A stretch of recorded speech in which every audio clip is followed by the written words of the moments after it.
And I would just like to call the Finance and Audit Committee meeting for September 14th to order.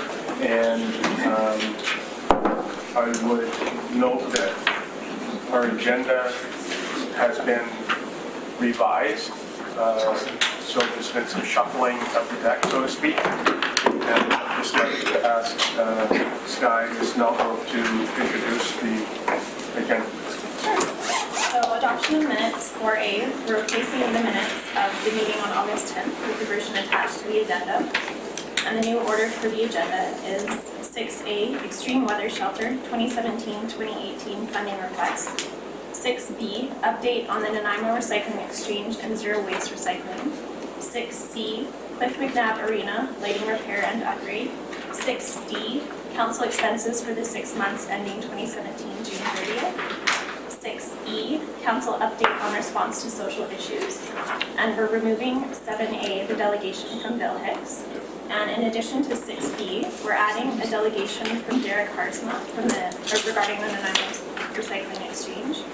And we're adding a delegation from Dan Lazaro, Chair, Vancouver Island Waste and Recycling Industry Coalition regarding the Nanaimo Recycling Exchange funding application. And we also have an item of correspondence dated 2017, September 12th from the Vancouver Island Recycling Waste Industry Coalition. Thank you very much. A motion to adopt the agenda as amended. Moved by Councillor Armstrong, seconded by Councillor Palmer. Is there any discussion? Mayor McKay. Mr. Chair, I'd like to swap positions 6B and 6A. A second swap. So is that a motion that you would just like to? Yes. Is there a seconder? Very much. I think that's a good one. The front. Seconded by Councillor Kelly. Any discussion? All in favor? Opposed? Carried. So that would assume that we've adopted the agenda as amended. So So I think we're good. I think we all understand that. So we're fine with that. Motion to adopt the minutes as replaced for the meeting held August the 10th, 2017. The version attached. I don't know if everybody's had an opportunity to read those minutes, as you probably just received them on your green sheets. That said, motion to receive. Moved by Mayor McKay, seconded by Councillor Hall. Any comments or discussion? All in favor? All is carried. Thank you. All right, so we'll move into the amended agenda, and so item 6A now is the update. Sorry, Councillor Beswick, we have one more set of minutes to adopt. Oh, my apologies. Move the minutes. Sorry.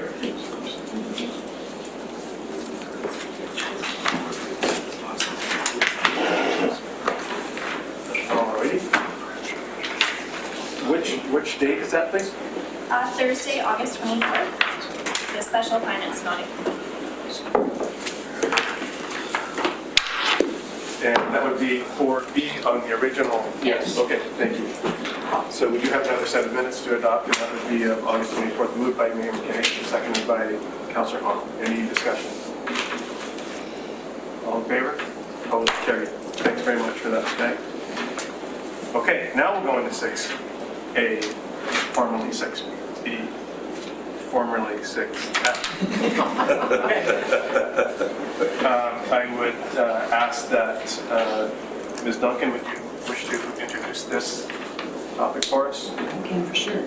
So we have a staff report here for the committee, and it's to provide the committee with an update on the services currently provided by the Nanaimo Recycling Exchange and the Zero Waste Initiative in Nanaimo. So we have here today Ms. Davis, our Manager of Sanitation, Mr. Sims, our Acting Manager of Public Works, and Ms. Fulla, our Manager for Business and Asset Planning, to provide you with information on this report, and I understand there's some delegations as well. Thank you. I note that we have a presentation from Ms. Hastings. Oh, yes, thank you. Yes. So is Ms. Davis leading this? Who is going to come and provide us? Please. Okay, so I'd like to introduce Jan Hastings. She's the Executive Director of the Nanaimo Recycling Exchange. She's going to provide us with a brief presentation outlining the current situation at the Nanaimo Recycling Exchange and their request to partner with the City of Nanaimo. Thank you, welcome. She's got a PowerPoint.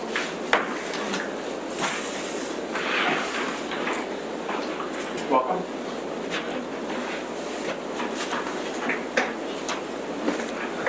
I assume I'm good to go Sorry, there. Clay, it was you. I get that. Sorry. Oh, such cheers.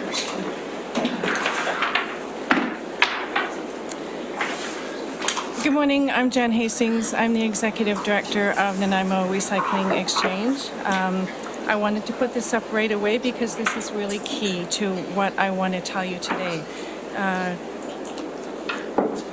This is what sets us up for the future, for the City of Nanaimo and the Recycling Exchange to meet the needs of recycling in the future in our area. We've done a lot of things together, the City of Nanaimo and Nanaimo Recycling Exchange, for the past 25 years, and we've done a lot of things right. And we are really at the place where we can do a lot more if we do it together. So thank you very much for inviting me here. Thank you very much for when I wrote the letter on July 20th asking to meet. I really appreciate the motion and I really appreciate the agreement to meet. I am approaching the City of Nanaimo with a vision and with a request.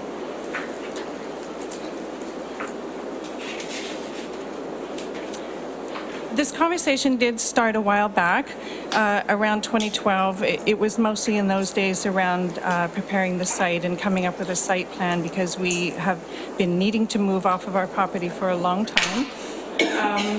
In 2014, I brought it to council again. I actually remember in some of the campaign times, talking with each of you, I was very encouraged by your interest, and especially your interest in finding a solution for the NRE. And then really quickly after the election, we did meet, and we were discussing some land for the NRE at that time. We were not able to come up with a solution. And at that time, I was advised because I was talking with the city, with the RDN, with directors and councillors and staff, I was advised to explore other options. And so those other options were to maybe create partnerships with somebody in the community, to build something cheaper and to come back with a smaller number. So I want you to know I have spent the last 3 or 4 years doing exactly those things. We tried with 2 local recycling organizations to partner and also with a local developer. And we spent quite a bit of time and resources doing that, but neither of them was able to, if they wanted a return on their investment, neither of them was able to build the project and then lease back to us at an affordable lease that we could afford. The costs were just too high. So I sold the steel building that we had because that was too expensive to erect. We started again, and I thought that maybe if I were going to come up with a cheaper build, that I could do what some of the recyclers south of town do, which is erect fabric-covered buildings and build modulars, etc.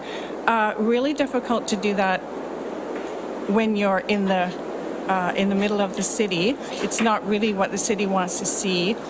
Quickly learned from the architect and the builders that those kind of buildings are still considered to be permanent structures and have to be outfitted with every engineering, etc., design for air and fire suppression and everything else. It becomes unwieldy and too costly, so not an option. In the meantime, because the NRE operates on land that we don't own, we lease it from Toyota, who has given us lease extension upon lease extension. They've completely lost their sense of humor with us.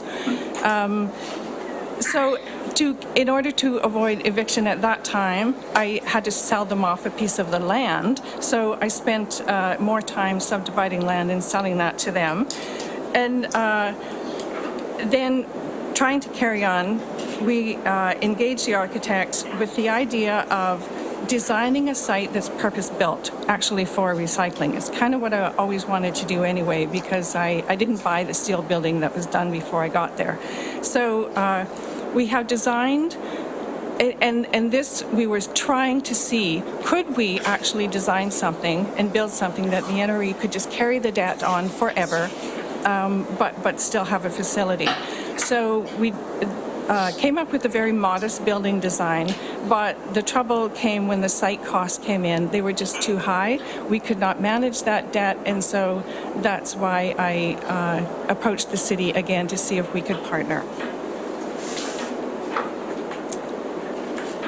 So in the meantime, the site that we use has been crumbling around us. As we pay high rent and full taxes where we operate, and we're paying also the mortgage on the property that we have purchased to build.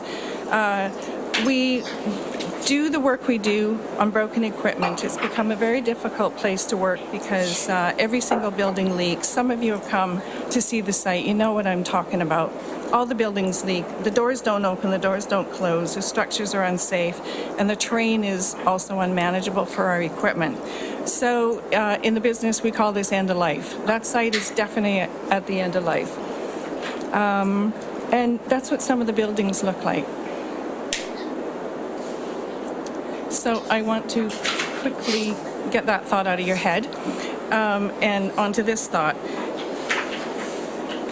So this facility is what represents the NRE's vision for zero waste recycling. And it's designed for the future. It's designed to do a lot of things.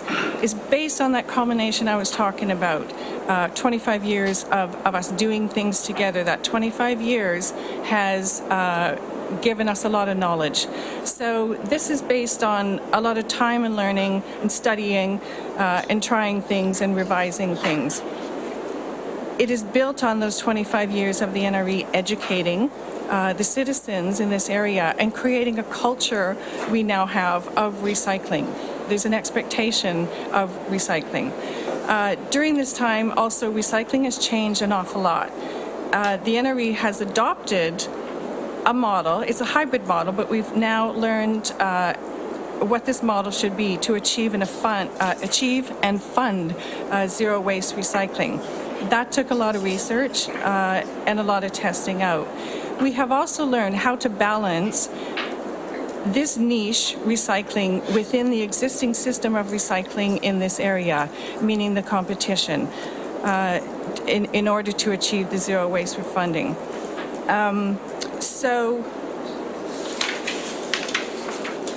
But the list of things that need to be done is still really long, and this facility is designed to do what needs to be done. So leveraging everything that we have achieved so far together and using this facility to do it is what takes us 25 to 30 years into the future. I also have an ask.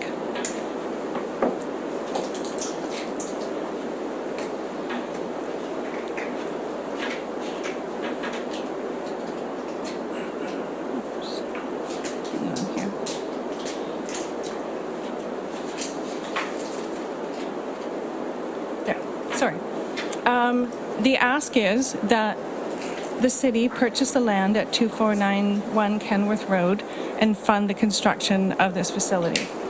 The city would then own the asset, and the NRE would operate under a lease agreement.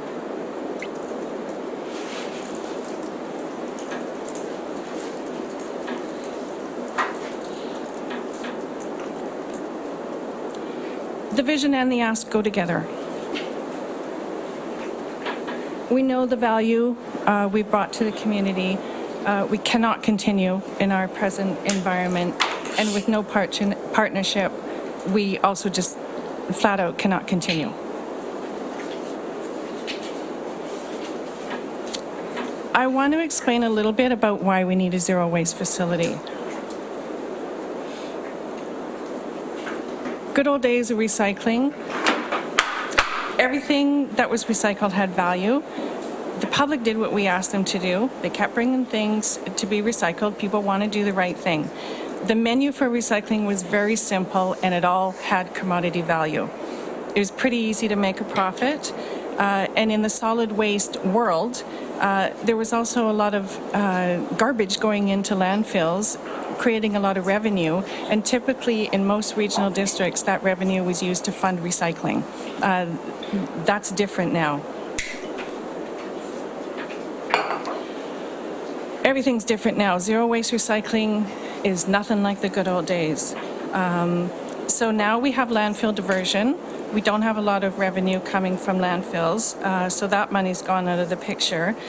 In recycling, we have an increase in the amount of products that have no value, but they are still highly recyclable, and they should be recycled or they're going to end up in the landfill. The old streams of recycling, the old ways we used to do things, put everything in one bale and ship it off and somebody pays you money, that is now a liability. So now that bale has to be separated into 4 or 5 different bales of pristine single stream products with no contamination. So what that means, what I have to do to recycle that product is I have to first research everything that's in that bale. I have to find the market. I have to negotiate likely a single bale purchase product. That's new. I have to make room for all of these streams at the depot now. Have to hand sort, so you need staff with knowledge to hand sort. I have to then again confirm the quality and condition of this stuff before I ship it, and hope to God the price, hangs in there during the time it takes me to do this. So zero waste recycling, it is not the old world of recycling, it's a whole new world. And the facility and the site that we've designed takes all of that into account. We also have to balance the new products, the endless stream of new products that you see on the store shelves that come through because we've trained all these people to recycle and they want to do it, they want to recycle. We have to balance that with the revenue that with our resources, our staff and our revenue. In the meantime, we want to educate, and so we educate organizations about procurement and residents about just plain shopping, and I also try to influence design. I go to meetings and I work with the plastics industry, et cetera, to try and influence design because it's a bigger problem than just recycling. But yet again, we've done all these things right over these years, and the people keep bringing the stuff, and we have to keep recycling it. So how do we address the recycling needs of today? And that's what the facility is designed to do. One good thing of not yet finding a solution between the NRE and the city is it gave me more time to test out models. So, and I had to do that with no space and no money. So I had to prove, actually, that our operations could self-fund the zero waste recycling as well as the commodity recycling that makes money. And I had to prove the stuff could actually be recycled and moved. And so we did that.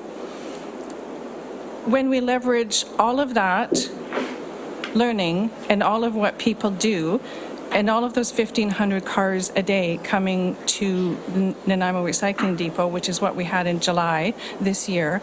A couple of years ago, that was 500. Now it's 1,500 coming a day to one place. That's what this facility is designed to handle. So new products, I have an organization just waiting for me to come up with something on the island here, a facility. So we will add new products. Those products will be couches and chairs and futons and mattresses and carpet and underlay and car seats, which nobody's recycling right now. So that's going to come out of our landfills. That also makes the case for the NRE being the clearinghouse for the RDN, Qualicum, all the other communities in the RDN. Another case for that is some of these products in zero waste recycling now in the new world you not only have to have these pristine bales, you have to have a trailer load full of one product. So Again, that makes the case for being the clearinghouse for all of the RDN, because that makes that possible. And a product that would not have, it would have gone to landfill in all these areas, we can now clear that out and recycle it.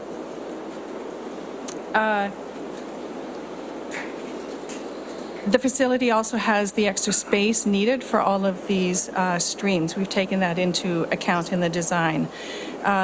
Extending landfill life is pretty obvious, but really relevant to this conversation, because in the future, that's going to, landfilling costs money, and also our landfill has a finite life, and we want to extend that life as long as we can. We will do more education. Education has been lacking in the RDN. There's been a program to educate kids how to recycle. Here, put this here and put this here. But it's adults that need to be educated that every disposal has a purchase, every purchase has a disposal cost, even when you're recycling it. We have to ingrain that to prepare adults for the future, that all recycling might cost them money. Education is also needed for the rest of the R's. Reduce, we need to make more headway in that, and also in reuse. So the NRE, when we say reuse, we also think repair, because repair has to come to the forefront.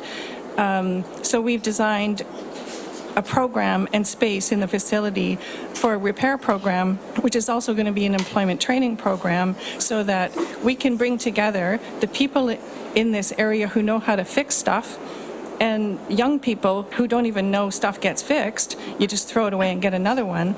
We're going to bring them together and fix things, and then that creates business. You pass that along to an entrepreneur, and that creates business in the community. We've done some pilot programs on our own in our own market. Right now, that market, 1 metric ton per day goes out of that market, gets diverted in people's shopping bags. So we want to increase that. We have to increase the space. But we've also done pilot programs so we know the kind of stuff already that can get fixed, that's feasible to fix, so that we can do this program. So the building has space for new products and new programs. And the building is also designed for change that we don't know about, because it happens quickly. So the builder architect, I think, will talk more about that. I'm not sure if we have time for that or not. But the whole design is meant to be flexible. So also, this is the green economy. We can't just sit and wait for the green economy to come to us. We have to create it. And that's what this facility is doing. And also the green economy needs employment training, so that's also what we're adding into the picture. I added this because I know there is the question of, are we digging into the competition, and is that a problem? The answer is no. We accept 2 revenue products, and that's how we fund. That we get money from, and that's how we fund our zero waste program.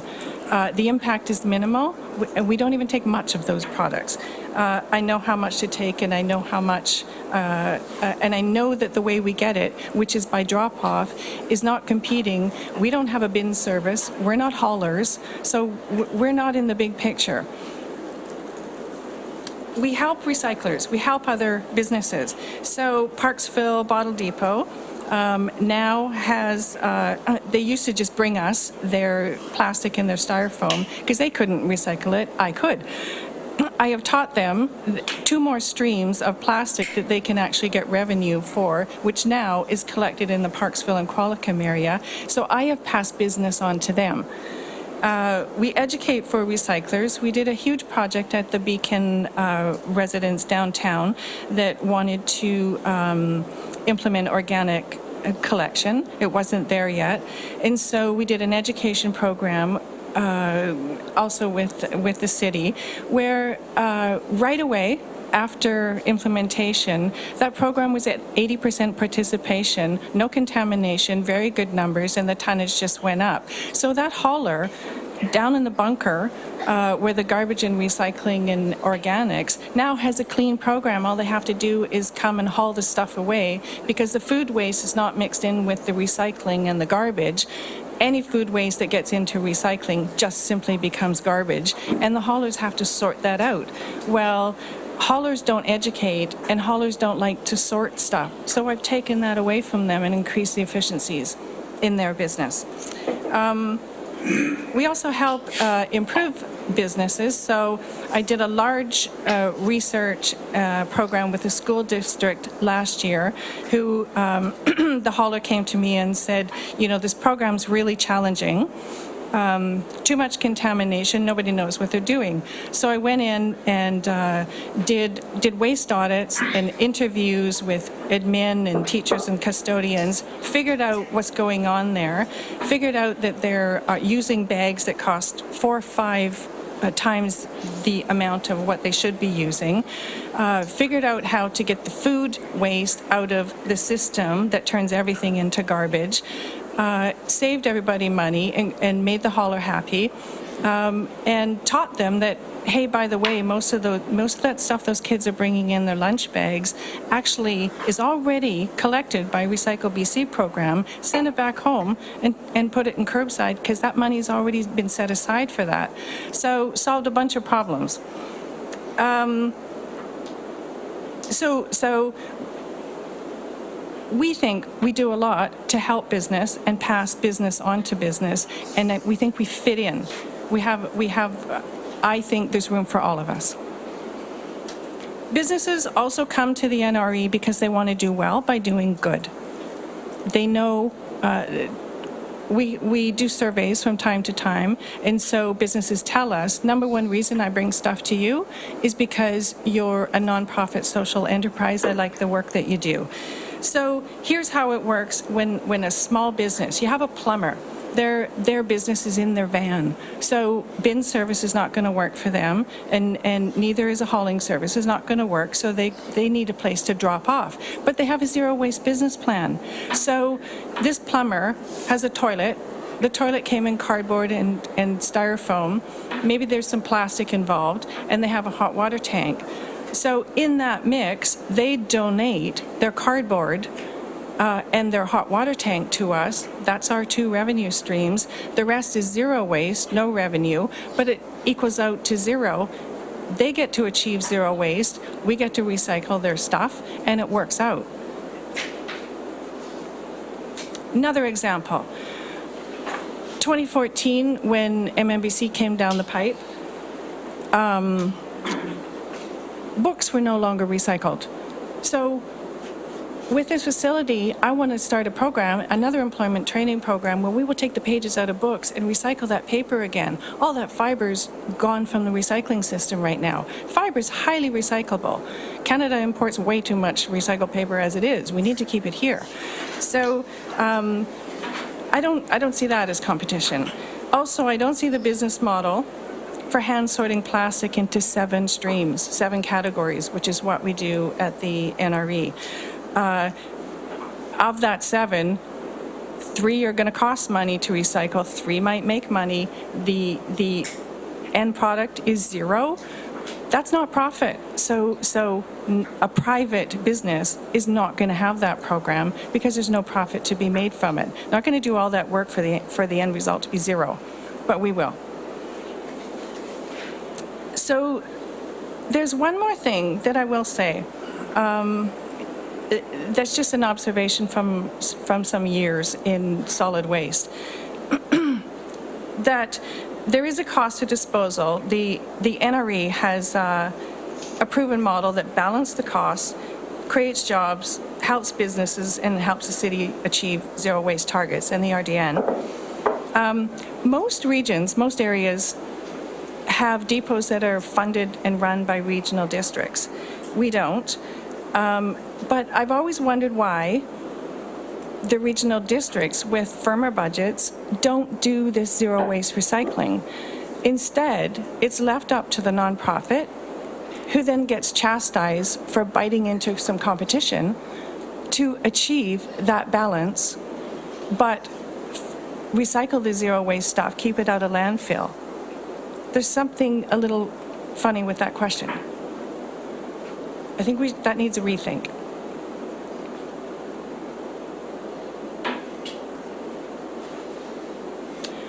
Also, there's the question of if we do nothing, the NRE closes.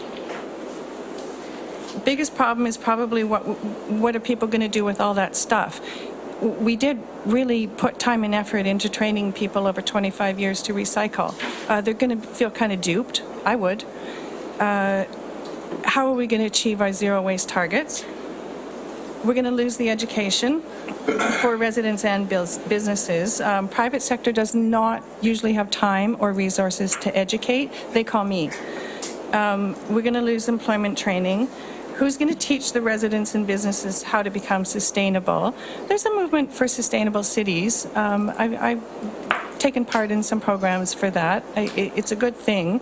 I think we could be really proud to be a sustainable city if we decide to go with this facility. Also, if we stop doing what we're doing and it goes to the private sector, those costs are going to be a little bit of shock value for the people that we've trained to recycle. I don't think they're ready for that. Maybe they will be in the future. I don't think they're ready for it now. And who's going to regulate those costs? When you put profit into that picture, those costs are going to be high. And then who's going to recycle? Who's going to do that recycling? Another one-stop? We know from research that one-stop convenience increases recycling and increases diversion. That research has been done. So if we don't do it, is there going to be another one-stop, or is it going to be spread all over the map with somebody taking this on for a year and deciding they don't like it and then it gets moved over here, or just the fact that it's going to be spread all over the map and not at one location, are all questions that we don't have answers to. So I just want to show you, we did some very scientific research at the good old NRE. If we can. You might have to lean Hello, please. What are you dropping off at the depot today? Television, car battery, and a can of paint. Would you recycle as much as you do now if you had to go to multiple depots to drop off all those things? Definitely not. Thank you.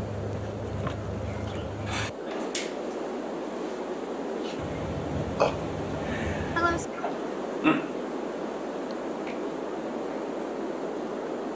I hate it when that happens.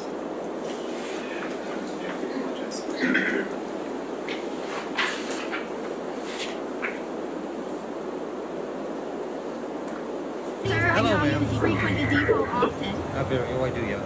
Could you tell me, would you recycle as much as you do now if you had to go to multiple places to drop off your product?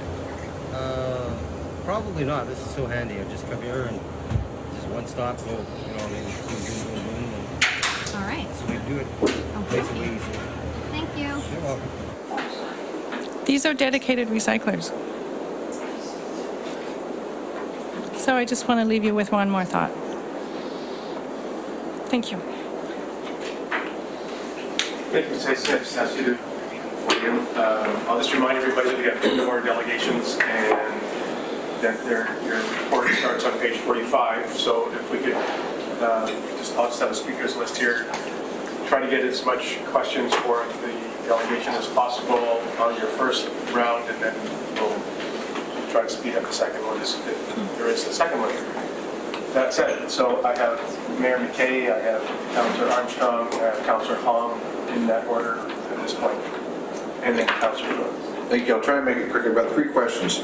First off is we know that in some places where mattresses are taken, for example, some places will recycle a very high percentage of it. Some places will take the steel out and then throw the rest in the dump. Can you tell me, in your experience, in the better qualified recyclers, what percentage they are diverting? Well, here's what I know. Recycling depots that are private for profit, typically take a metal out of a mattress and the rest goes to landfill. The person I deal with gets 8 products. I've been to the factory, I've been there, I've seen 8 products collected and baled and ready for shipment from a mattress. And so I don't know if that answers your question, but that's, and then there's some dust left over at the end. Thank you. Second question, Mr. Chair, and that is, right now, we have a program, which I think runs somewhere around 2,000 units a year for toilet rebate, where we give the citizen the $75 if they replace their current toilet with a low flush unit or low volume unit. You get $5 for doing the paperwork. Do you have an estimate of what it actually costs you to run that program for us? I have not separated that particular program out on its own, but here's what our costs come from. We charge a $5 drop-off fee, so that's where that comes from. The resident pays that. Then we use a bobcat and a staff member to crush the toilets because we have to take the guts out of them. And then we load those toilets into our truck, into our bin in our truck, and we take it down island where it gets crushed and used for various things. And so those costs, and then we have the space to do that and the site costs, etc. So I don't know the costs of that particular program, but there's not a balance there. Thank you. And my last question, Mr. Chair. With respect to yard waste, we've been told at the regional district landfill, that while we are expected to be, the cost of the operation of the landfill is about $76 to $80 in that range. However, the scales and the processing of individual customers with small amounts contributes approximately another $20 to $25 per ton. Yeah. Bringing the total cost per tonnage at around $105. It's very difficult when you've got a truck that's got 10 tons of yard waste in it in a single drop to a recycler versus the number of units that come to you where there's a $5 minimum charge. Yes. A bag or two. Can you tell me, do you have any idea of the number of customers that you have to collect the tonnage with respect to yard waste? Number of customers, I don't know, it's about 5,000 metric tons a year. Some people come with $5 bags and some people come with truckloads. And so do I know the amount of people you mean? Yeah. I could figure that out. I don't know it. But if I could, just to follow up on that. But you've seen the lineup for yard waste. Right. That goes around our building and out onto the street. But it's my understanding that you encourage commercial to go to the other depots. That most of the product that comes to you is individual homeowners. Or the person that they paid to cut their hedge. Okay, great. Thank you, Mr. Chair. Thank you. I have Councillor Armstrong, Councillor Hong, Councillor Thorpe on the speakers list. Thank you, Mr. Chair. Jen, I just want to know, do you have succession planning in place? Because a lot of times we see places like this where there's somebody like you that's got the passion to do it, but then you're gone, what happens? I don't think I'm going anywhere. No, but things happen, no offense, but I'm just asking, is there a succession plan? Because I do. I have, and it's something I need more time to do, which I haven't had enough time to do. Yes, I have a next, in line from me. I have education people. I think what the model needs to be, once it's not me doing everything, and I do know what that needs to be. Okay, thank you. Councillor Hong.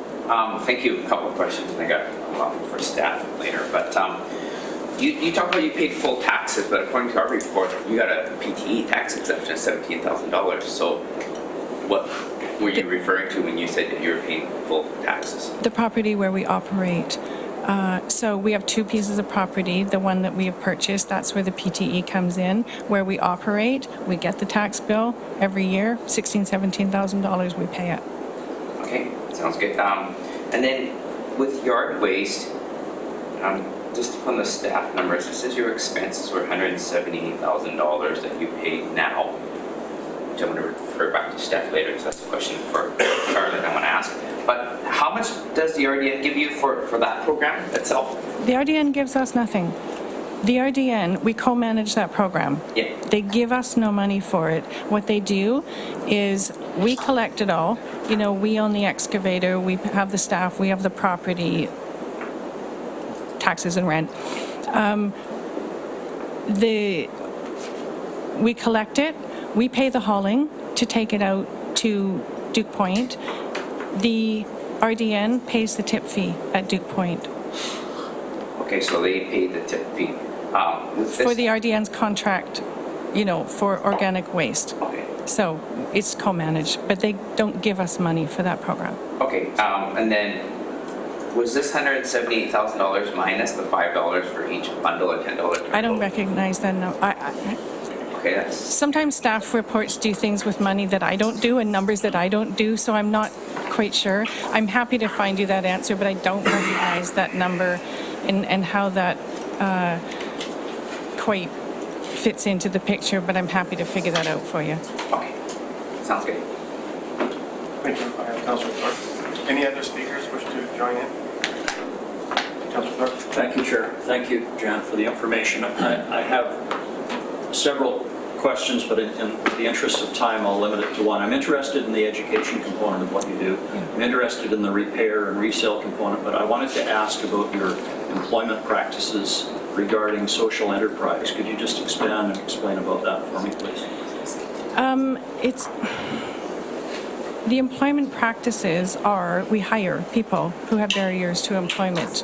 I have lots of background in this. I used to teach at a college on the Lower Mainland. I used to run these kinds of programs, employment training programs for adults with barriers to employment. So that's what we do. We hire people. We have volunteers with barriers to employment. We also work with several agencies in the community who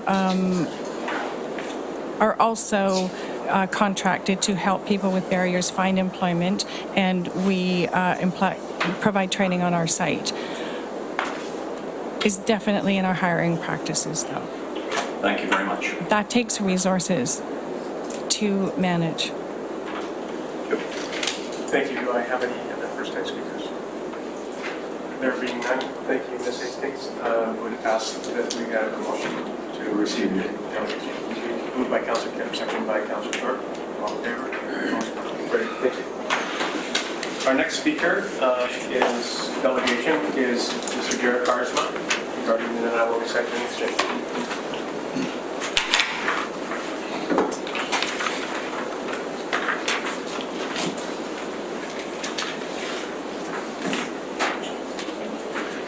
Thank you, Mr. Chairman.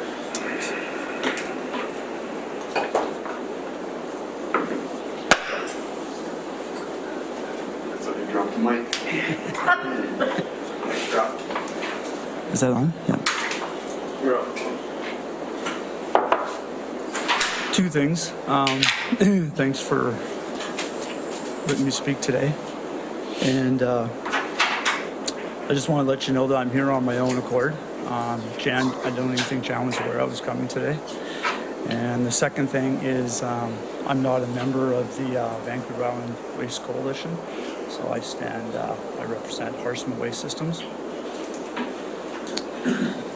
So what I wanted to talk about today was my perspective on the NRE.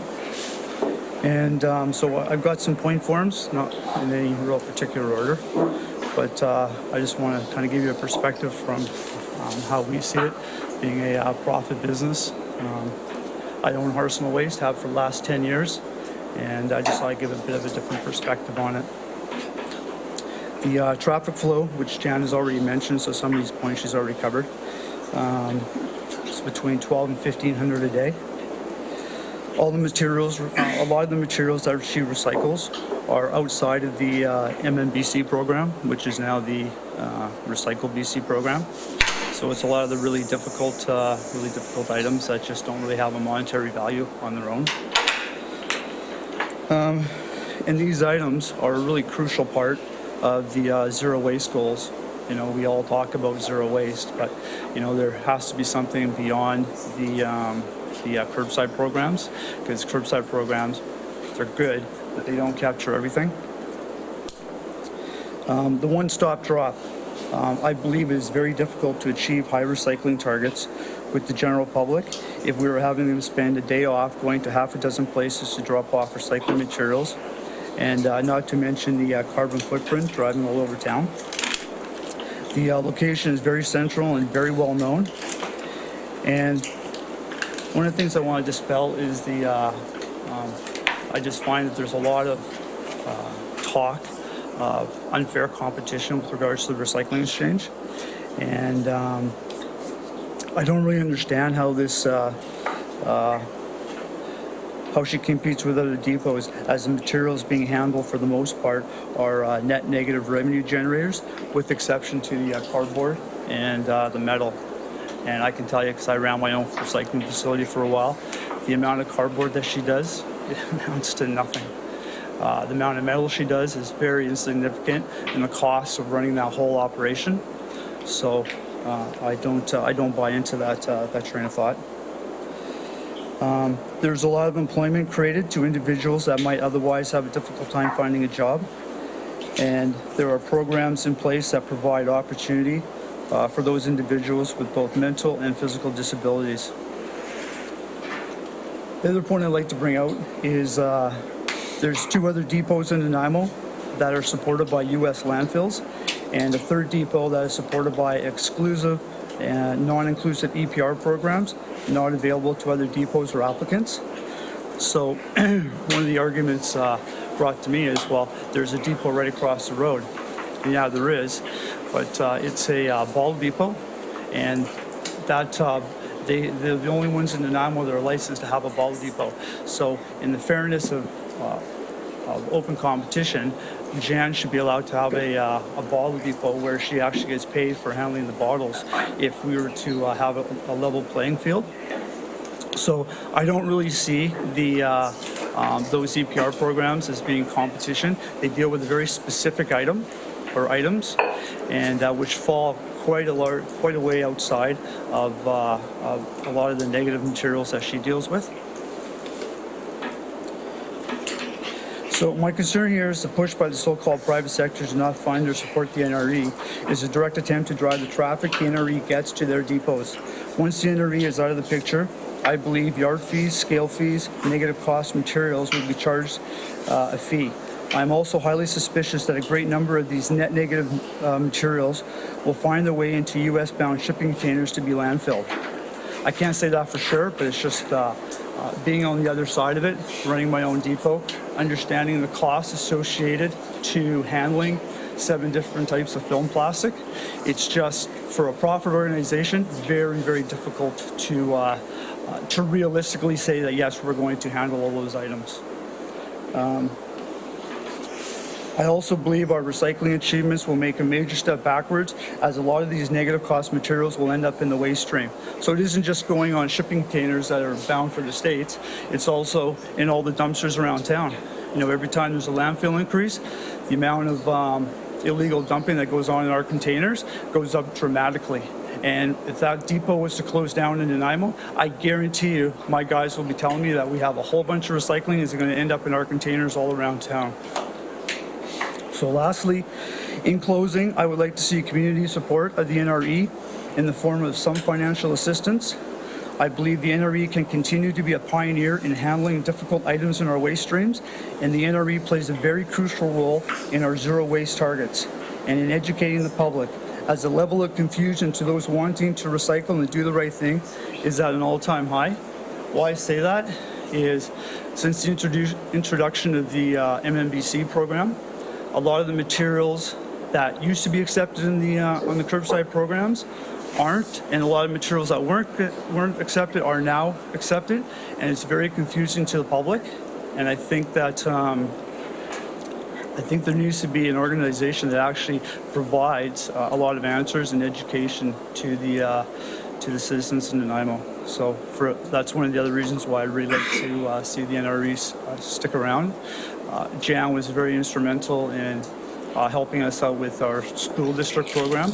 We had a lot of issues around the recycling that she talked about, and I brought her in to help us out with that, and it was a huge help. So I'm hoping that we can see a bigger picture here, look beyond the so-called competition from the private sector, which I don't believe is there, and support the NRE. That's all I have. Thank you, Mr. Harville. Appreciate you coming with that presentation. I have Councillor Kipp, Councillor Hung, Mayor McKay. Is there anybody that I missed?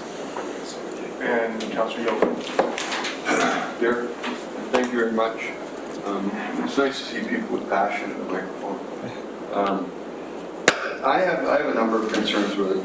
I'll try and go through what you have said over some of the comments and stuff. And I like the point that you, as a businessman, see no negatives in the operation of the NRE. I like that. And that's a partnership thing with the community. I appreciate that. You see that it isn't, because there are. NMBC, can you answer me the question, if NMBC, have they actually reduced any packaging? Have they increased any market capacities?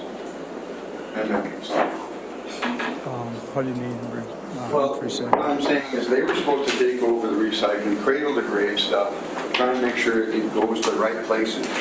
And now, with the U.S. stuff, my point, so you understand, has MMBC helped us reduce any packaging? Because what I'm concerned with, when we take over a product, as our city takes over a product and closes down a business that's been dealing with that product, then where does MMBC tell us to ship it? We wait for those answers all. I'm not that happy when the provincial government takes over a program sometimes. I don't see that. And I've been a long time supporter of NRE, and things have changed. Absolutely have changed. I'm one for loading up the Costco containers and shipping all the crap back to China versus having to deal with it here in Nanaimo and having people worry about burning it or throwing it away. So from my perspective, and then hiding garbage. You're made to hide your garbage inside of the building. Jan's made to hide these products inside the building so that the people dropping it off who do feel good about it, and it goes away. For the people that don't recycle, they never see that mess. They don't care. They just throw it all in the garbage can and walk with the curb and throw it out. Now they So from my perspective, have you seen any impact from MMBC in your business? I think MMBC is 3 years in. So I think at any time there's and this was a dramatic change. I've been in the business for 40 some odd years. I've never seen a dramatic change the way that we saw when the MMBC program came into place. So with regards to your question on has it reduced packaging, I can't say that for sure. I don't know. I do know that the volumes in our curbside programs, because we do a lot of the stratas, visual stratas, multi-unit residences, and we've seen at least the same, if not more, product being put on the curb. So from that perspective, it hasn't fallen backwards. The confusing thing has been that MMBC takes products that we used to take that weren't accepted before, but they also discontinue taking products that were accepted before, and that's where the confusion lies for the public. Nobody can remember. At one time it was plastics 1 through 7. Now it falls into something completely different, where it has to actually be a container that producer is actually paying for. So now there's a whole different set of rules with regards to recycling, and that's where the confusion is. It's in that specifically. So to answer your question about the plastic, shipping them all back to China, well, they've just implemented something where they're not accepting any plastic materials from North America. So they're just saying, well, we don't want it back, and now we're having to deal with it. Yeah. They made a rule to keep their garbage in our land.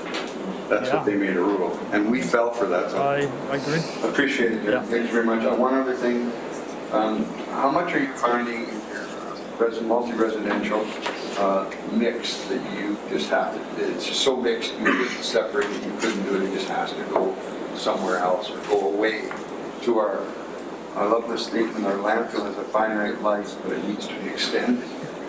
We have to keep it for 200 years now.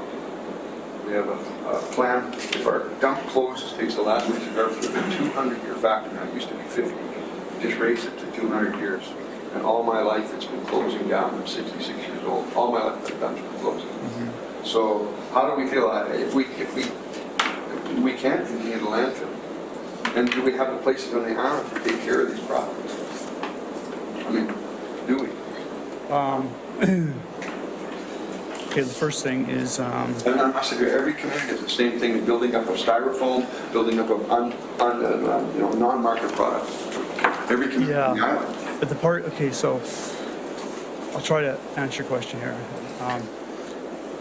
There's items that we all know that are recyclable. We all know where it goes, right? Where the gray area is those items that are kind of in between everything. So they're in between the MMDC program, they're in between the cardboard and newspaper, metals that we all know can be recycled. It's those gray area ones like mattresses, 7 different types of film plastic streams, all those things, and those are being serviced by the NRE. Nobody else that I'm aware of actually services it and can prove that it goes from point A to point B, right? That's the key. You got to be able to prove it. And that is what I think, if we're trying to get the reduction of the landfill, is we have to take a really good, hard, serious look at what exactly does zero waste mean. And it does mean we got to look into that last percentage, which is all these items that fall in between the programs that exist already. And they're the ones that, from my perspective, we don't really want to deal with because they're a pain in the neck. I mean, everybody wants to recycle styrofoam. The stuff doesn't weigh anything. So if I go and send a truck out to go pick up a load of styrofoam, I mean, what does it weigh, 5 pounds? And I just, taking a 26-ton truck all the way there to pick it up, bring it all the way back, what's that costing? Right? So those are the challenging items that fall outside of everything that exists now, and that's why I believe you have to have a facility like the NRE around that can actually deal with that and get it to a point where it becomes commercially viable, and at that point maybe they can turn it over, or if it's just being dropped off, then it's convenient. If a guy in a van can pull up, like from a plumbing place, and I know there's a lot of plumbers and electricians that go to her facility, and they can stop at one spot and they can dispel everything, they're going to recycle. And if not, if that isn't there and they got to go to this site and that site and spend half a day doing it, they're going to end up dumping in one of my bins. That's where it's going. I'll tell you right now, it's going to end up back in the waste stream. Well, it costs us a lot of money for that, to make it easy for people. Yeah, a lot of money. So to answer your question about the multi units, like that's one of the biggest challenges for MMDC, and it's like all the apartment buildings, the condos.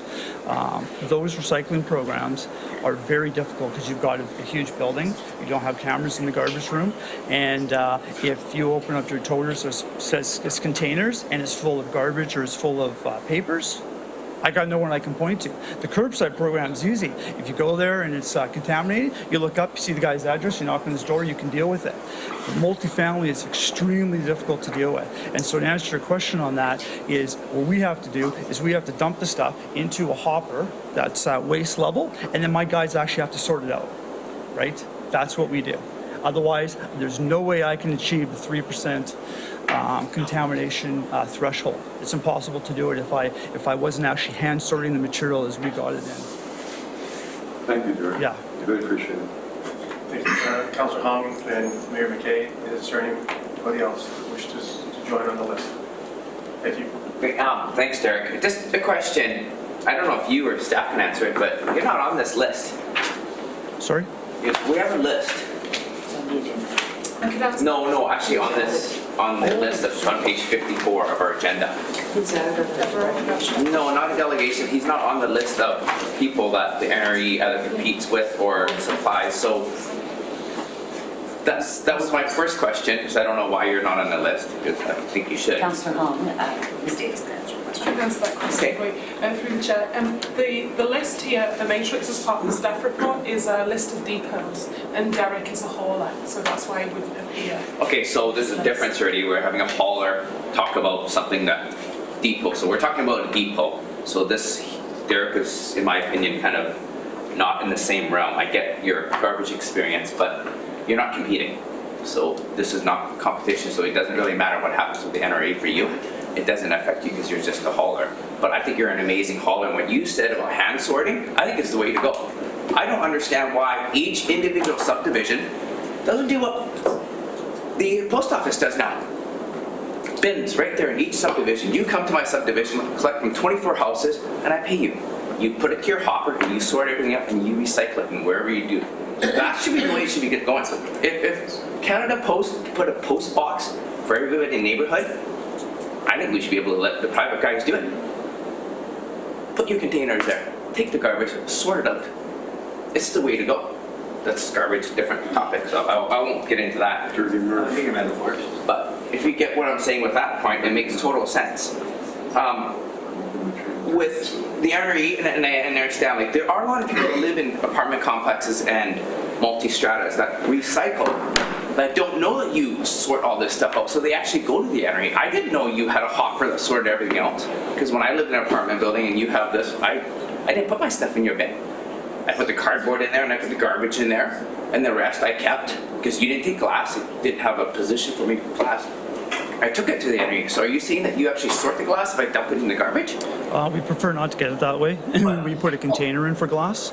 Problem when you do it that way is it ends up broken when it hits our hopper, and it just causes a hazard. So we prefer, like all the apartment buildings that want a glass tote, we provide. Yeah, and you have the blue recycle. Yeah, and I understand, but like I said, so it's good to know. Great that Tamara's here. That people like you do sort the garbage. So I was always worried that I don't want to throw this in. I know it can be recycled, so I save it and I do take it there in a year wherever I'm going to dump it off. But thank you for the information that you do sort, and you just don't take it to a dump and bury all this stuff. So the private guys are doing, I don't know to what extent that you do it compared to the NRA, but it's good to know that you do that. Thank you. Appreciate that. Thank you. Mayor Kay? Thank you. I've got a few questions for you. One is with respect to the changing landscape. I recall years ago, in a former life of mine, that you used to have all the containers up at the Nanaimo Daily News. And newsprint was a big part of your business. Yep. And that it was a very highly valued commodity with respect to recycling. And it's virtually non-existent now. So of course there's a revenue stream. That was one of the depots that you had, was it not? Yeah, I had a depot for 2 years, and a big part of our revenue was the newspaper. And the newspaper is pretty much, it's almost has no value now. I think, and I don't know this for sure, but my understanding is they are just putting it in with mixed waste paper or some other kind of fiber, but they don't actually have a classification for newspaper. And I could be wrong on that. I'm not sure. I've been out of it for a couple of years. Can you comment for a second? One of the things I found just so ironic was that the bins at that location all had to be locked up with extremely tough and durable locks, because there were two things happening. There were people that were going into the bins and taking anything out of them of any value, copper, steel, anything like that.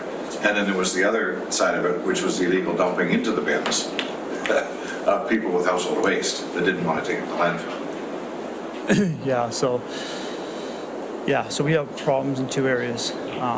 Locks are almost ineffective on our containers now, and a lot of the public don't understand that. You've got the group of people that are walking around with knapsacks, mining helmets on with lights on their head, and they're breaking into our cans. What they're extracting out, we still haven't been able to figure that out.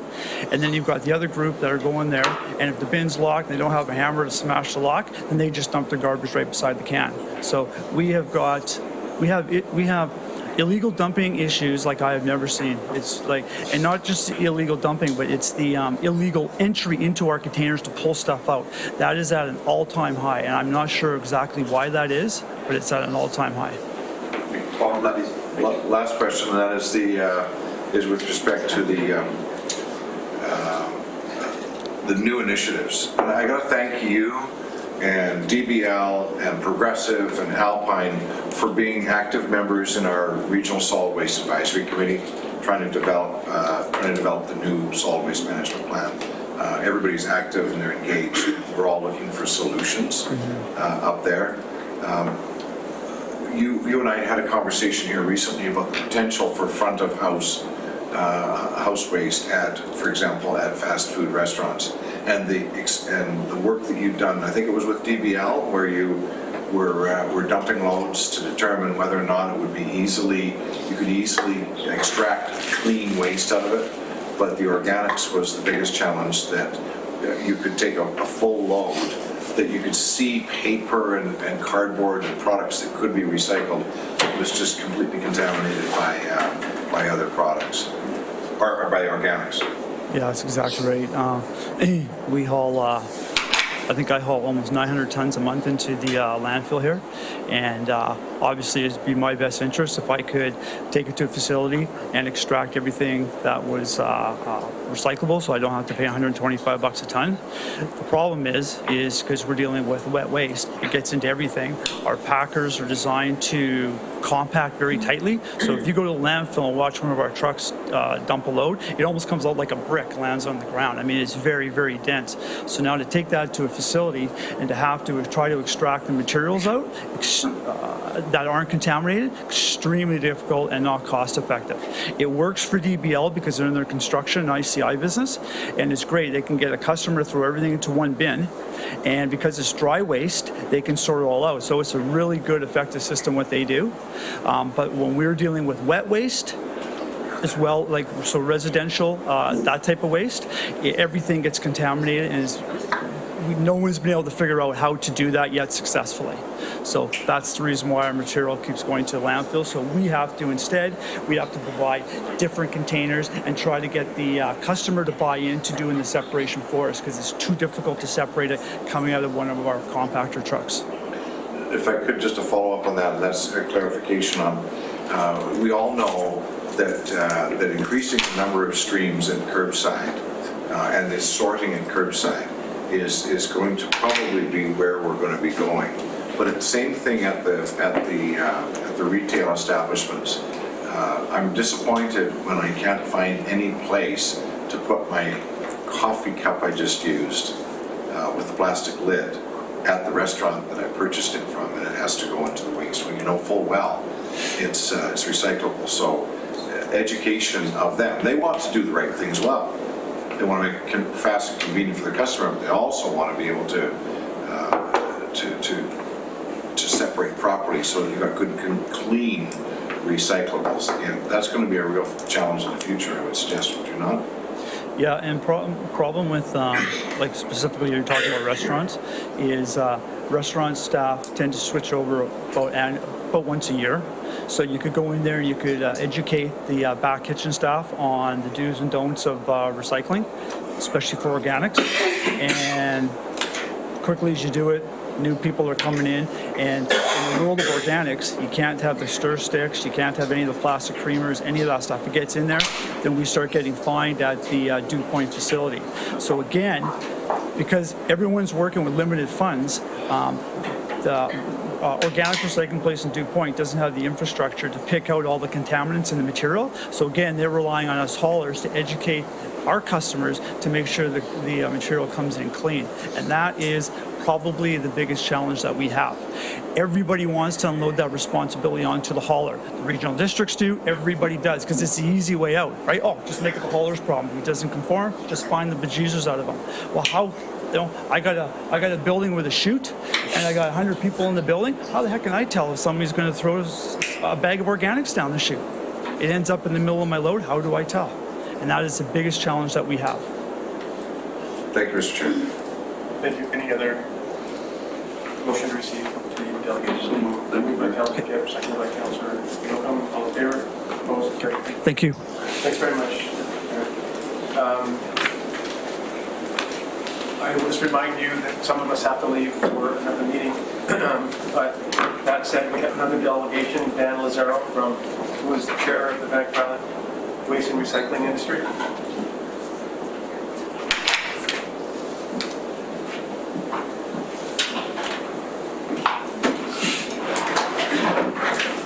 Thank you, Mr. Lazaro. Thank you, everyone. Thank you for having me. A couple just background points. I was a long-time regulator with the regional district in the early 90s when recycling was really taking off. So I think it kind of provides me. I spent about 8 years with the regional district in Victoria. Since that time, in about 2000, I've been general manager of Coast Environmental, the liquid and solid waste company, so it kind of gives us a unique perspective on government's roles involved in liquid and or solid waste. And recently, over the last year and a half, I've become the co-chair of the Vancouver Island Recycling and Waste Industry Coalition. So for those of you that aren't familiar with that organization, that was an organization of local and multinational companies or North American companies here, either in processing or hauling, because we believe Vancouver Island presents some unique challenges for us. Most of our product comes off island, and most leaves the island. So I think with when we talk hauling costs and processing ability, we're a little bit unique. We're not on the mainland. We don't have rail access. We don't have designated steel recycling facilities, drywall recycling facilities, things of that nature, at least on the commercial side, to support some recycling initiatives. So being on an island somewhat remote makes us unique. One of the key points, we have a handout here, and I'll try to be brief and not take up too much time because I know you have other matters. But our first and foremost point is that we completely support the goal of waste diversion. Really, for us as an industry, for our members, and we're a group of 11 founding members and expanding each all the time, really is how do we get to that goal? So we support the goal of 90% diversion put down by the RDN, and that's laid out in the solid waste management plan. But we note that 95% of the population is served by less than a 15-minute drive to a variety of depots, not just the NRE. And one of the key points there when we talk about a multi-stop and recycling promotion, that's exactly our point. What we have right now in Nanaimo is a one-stop location for these materials. The message we're trying to send is that if you're going to have a soft plastics recovery program, a mattress recycling program, expand that region-wide. I'm a big believer in that more recycling locations equals more diversion and more recycling opportunity. On top of that, one of the questions that tends to come up is, from the point of this committee is, the auditing, financial side of this component, always relevant. Of the 8,000 tons, and I believe that's maybe a little higher than that, or that what the NRE is recycling, about 4,000 to 5,000 tons of that is yard and garden. So that only leaves about 4,000 tons of material diversion. To put that into perspective, the members of this group are managing more than 8,000 tons a month. So when we talk about zero diversion and these sort of one-off or small commodity items, it's not that they're not important, but what I believe is important is the focus. We still in Nanaimo and in the Capital Region and in the Cowichan Valley have recyclables, organics, and divertible items in the waste stream. We believe that the NRE's focus should be back on education, promotion, waste audits, and outreach, going into these apartment buildings and talking about diversion, going through garbage cans, setting up new recycling programs for glass diversion or organics, ones that aren't complying. It's a tough challenge. I can tell you, I set up back in '92 the first curbside program for toters in the CRD, and it would say it was a challenge, an understatement. It takes continual outreach. One of the problems is, stratas or apartment buildings, they're transient, right? People are moving in and out, whether that's 10 or 15% of that apartment building's staff or residents base is constantly changing. Unlike a home where you tend to live there maybe for 5 or 10 years, there's a large turnover there. So if we continue on, we support the goals that are laid out in the solid waste management plan. And right now, we don't believe that there is a level playing field. We believe the money is going to one organization instead of a commodity-based system where if we want to target bulky items, furniture, mattresses, et cetera, there should be an incentivized program available to any depot operator to participate in that program. So the solution for us, what we propose is a network of private depots to provide comprehensible and accessible recycling services to the citizens across the entire region, not at one location. And to also provide a per-ton incentive to recycling companies for verified organic waste or furniture or bulky items at a fair market-based policy that supports competition. and also to provide the NRE with a new original mandate of recycling education and promotion and cease the operational role that competes with the private sector. So just as a couple of key points, because I hear, some things that were mentioned, and I agree with some, I disagree with some. I heard that education is lacking. I couldn't agree more. And it takes continual hands-on in both the business, private, and ICI sector to have waste audits and actually be lifting those toters that are in the back and what's in there and talking to the janitors and talking to the staff to get these materials diverted or set up specialized programs depending on the office or the institution that you're going into. Maybe they don't generate certain materials that aren't needed. Maybe they do. So different container types, what containers should be there, what type of service should be allocated to these things are all critical things that we believe are quite lacking. And what that leads to is exactly what we talked about earlier, which is, either mixed materials in the garbage or people stuck with containers or, contamination at source. I'm a big believer that the cleaner we can get material, garbage in, garbage out to a certain degree, if we can get material sorted there in a system that's expanded region-wide, that it works. One of the points that I would like to say is that, all of us as a group, whether we're Verwick or myself individually, support the NRE. We think that the concept of, the social aspect of it is fantastic.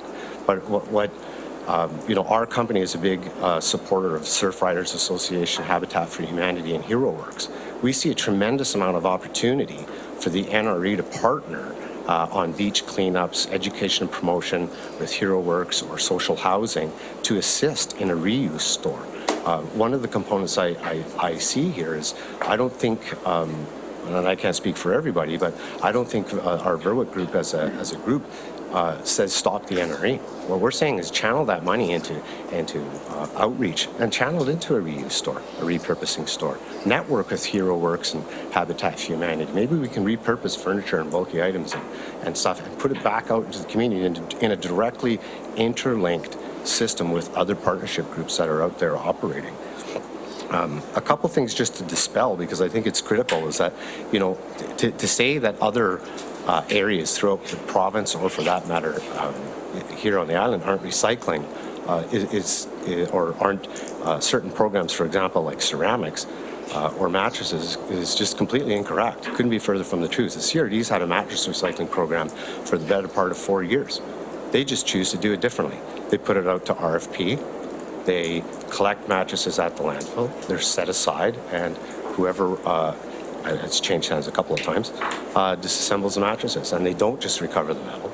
They recover the wood. They recover the underlay. But there are challenges. There's no doubt that there are challenges to the recyclable markets. But with all due respect, those challenges are going to exist to both the NRE or a private operator, or, for that matter, a large international processor, which is a member of our organization, like Cascades.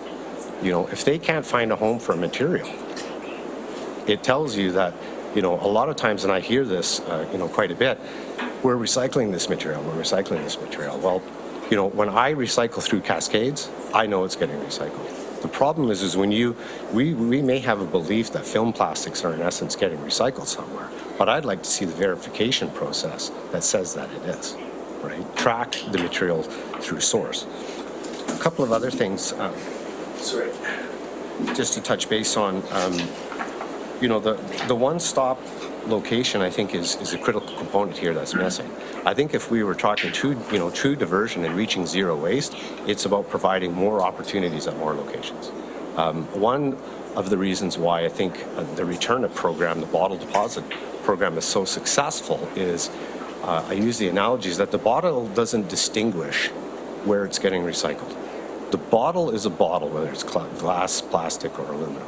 And you pay a deposit on that, and it doesn't care whether you're a private operator, a nonprofit, a liquor store, publicly funded liquor store, or a thrifty foods type grocery situation. It just wants the opportunity to get recycled.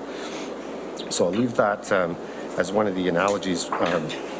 One other point, just to touch upon, is the component of saying that these it doesn't impact private facilities. I think as a depot operator and other depot operators that are here, we would like to see that amount of dollars, if we're talking about specific programs, provided to other opportunities, other depots. We think it would lead to increased diversion at more locations, and not just at a one-stop shop. In terms of the competition component, there are upwards of I believe 8 private depots locations, maybe more. Charlotte probably remember the number more. I can't remember offhand right now. That are paying significant taxes and employing people. And I think it's a complete misnomer to say that the private sector isn't incentivized because materials have a net negative value or a net no commodity value.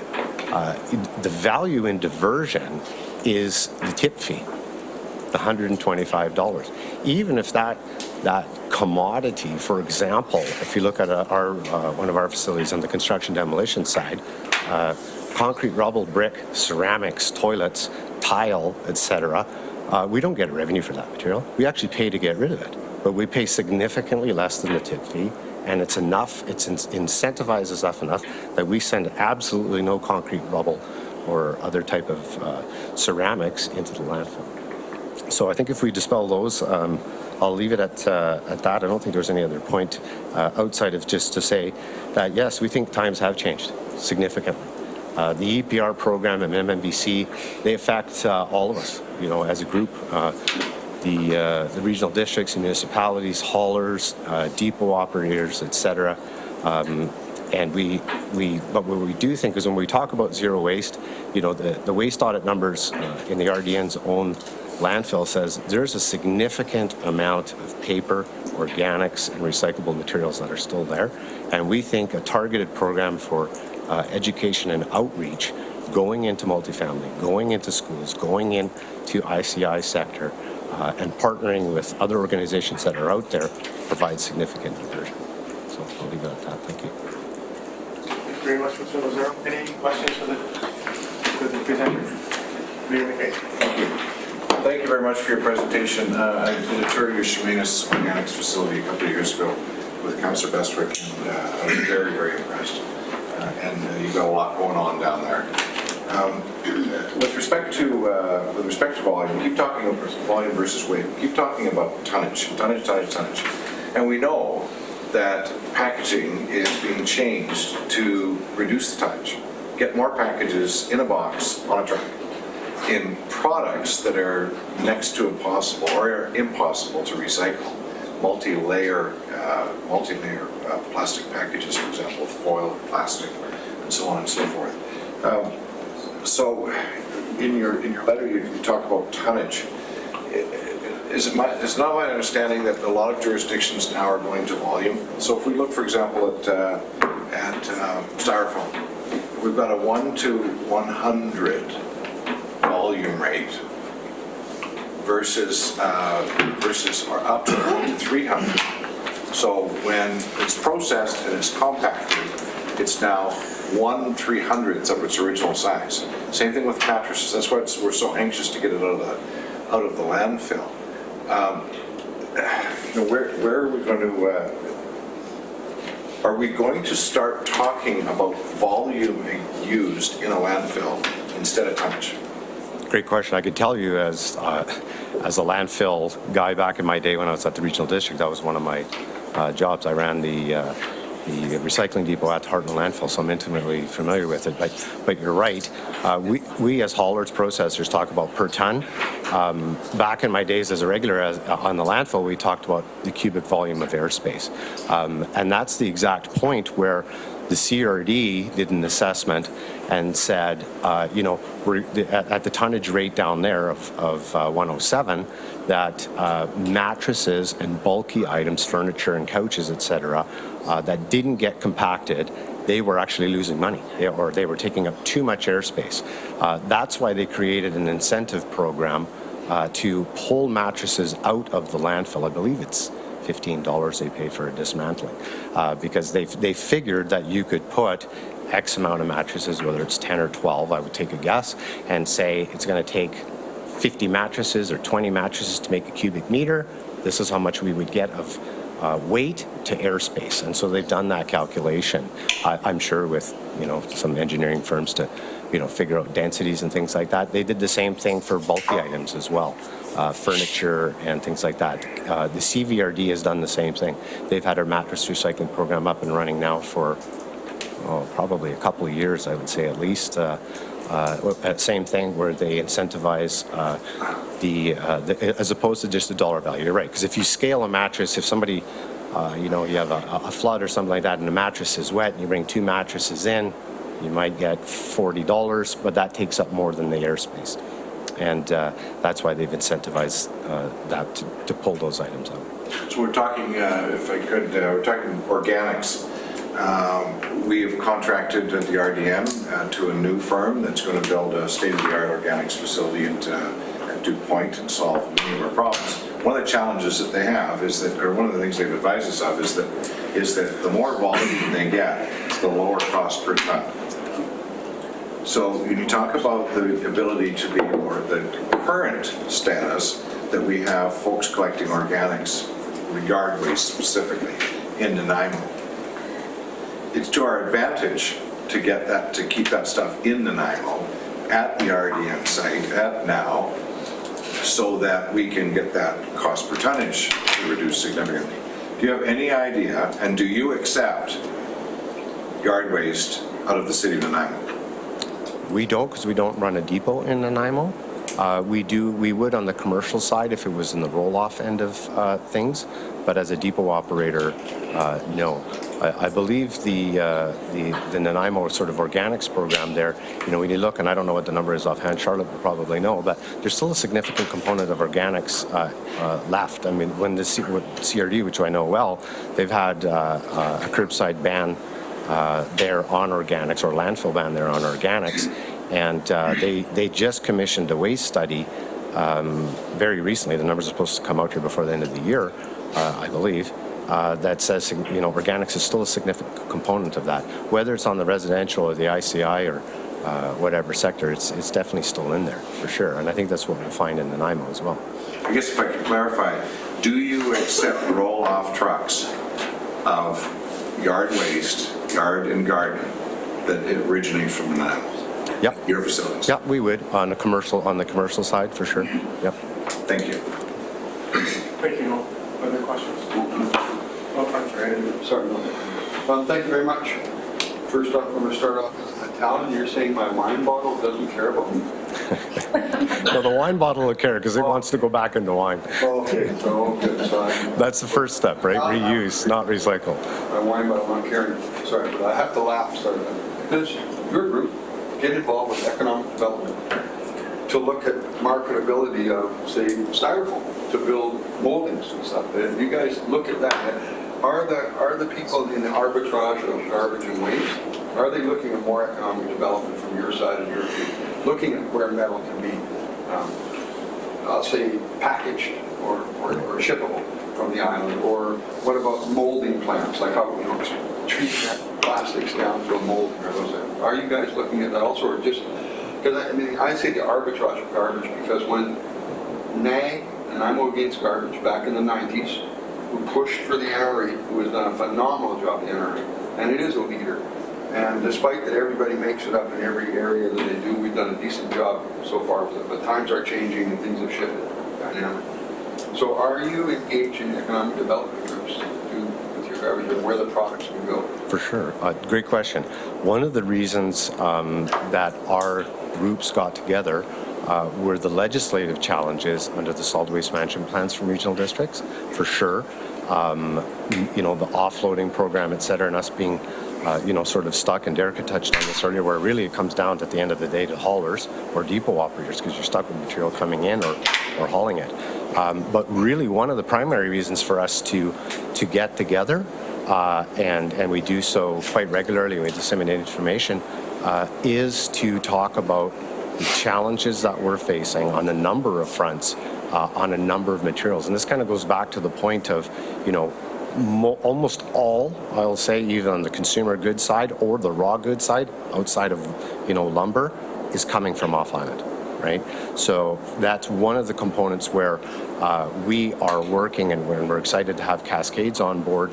We're excited to have the bottle depots on board and haulers. We've got a great mix. We don't have just haulers or just processors or just depot operators. And it's to share in that information, to try to get conversations about potential cooperative structures or cost sharing, for example. You know, if as a company you're trying to move X amount of product, fill a container with a good, if you can cost share that with another company, then it might start to make sense. And follow up on that then too, how much education do you do in your corporations, and how much do you guys at that board level talk about social enterprise, employment, and education? It's a primary challenge. On the Verwick side, if we take the conversation of the NRE out, that's the primary message that we've driven to the province, to the Waste Management Association of BC, to regional districts and to municipalities, which is somebody has to educate. It's a very, very difficult role. Somebody has to do waste audits. Somebody has to be out in the community doing it. And we as haulers feel that the competitive marketplace for actual collection and processing, you know, my motto there would be, if you wanted to say, if you wanted to divert a material that had a recyclable market, and I think that's the key. It's, you know, don't step out in front of the market, because there may be a market for styrofoam here on Vancouver Island in a niche marketplace at, you know, 5 tons, 10 tons a month, but there might not be on a greater volume basis. So I think in looking at that whole component, the education outreach component is critical, but if regional districts want to incentivize, or municipalities, or the province for that matter, diversion for specific items, absolutely. I think that's where the private sector excels. If styrofoam becomes a recyclable commodity, you know, that could be incentivized through market-based rates. If film plastics is the target market, that could be incentivized. You know, typically this has happened by waste stream analysis at the landfill. Back in my day, we did a waste stream analysis there, and the primary component was cardboard. That was the first item that the regional district banned. After that, newspaper. After that, mixed paper. You know, we got down as far, and I launched a couple of the first stewardship programs in the province. The paint recycling is one program. The second was Tetra Paks, and the third was aluminum aerosols. I mean, our aluminum aerosol cans, aluminum foil, a large part of our drop-off, you know, in the landfill content? No, but it was readily recyclable, being able to be pulled out at curb. We piloted that, pulled it out. So we think there's a lot of opportunity for us to join together on the education front, processor side, and the regulatory front, to go back to the province and say, these are the materials that are in our landfill. This is what we want to divert. How do we do it? Thank you, appreciate it. Thank you. Any first-time speakers? Mayor McNab. Thank you very much. I won't take too long on this one, and that was with respect to your references to subsidies and the unfair playing field. If I'm going to bid on a contract for Island Health to put in 140 beds of dementia housing, dementia care, if I'm a for-profit business, I will not get a permissive tax exemption on my property. Yet if a non-profit society wishes to do this bid on the same contract, they will get a permissive tax exemption. So it's recognized by the province, and I know there's references to the province with respect to how they want solid waste management plans managed. The province already recognizes that there's provision within our ideology, if you will, to provide, call it an unfair playing field or not, for the greater good of the community, these types of subsidies or exemptions, if you will, they already do that now, and it's a well-known practice. So on that, the Encore program, or the bottle program, there's about $10 to $15 million a year that is non-redeemed in bottle deposits. And we're told that the program needs that revenue in order to survive. Yet it's my understanding Encore is extremely rich, cash rich. So I put a motion forward, and I will put a motion forward last year to try and get our hands on some of that money so that we could use those the bottle depot money or the deposit money to fund programs like this. Would you support that? I completely would. I think that's one of the components, I think, where private industry and regional governments, I think, could work together to provide a uniform voice back to either EPR programs or steward operators to have a little bit more say in what happens with those excess revenues, right? If we're the depot operator collecting this material and you are at your facilities and there's excess revenue, we should all have a say in where that material is going. Going back to your first point about the province and subsidies, what we're saying is why stop at just subsidizing the NRE?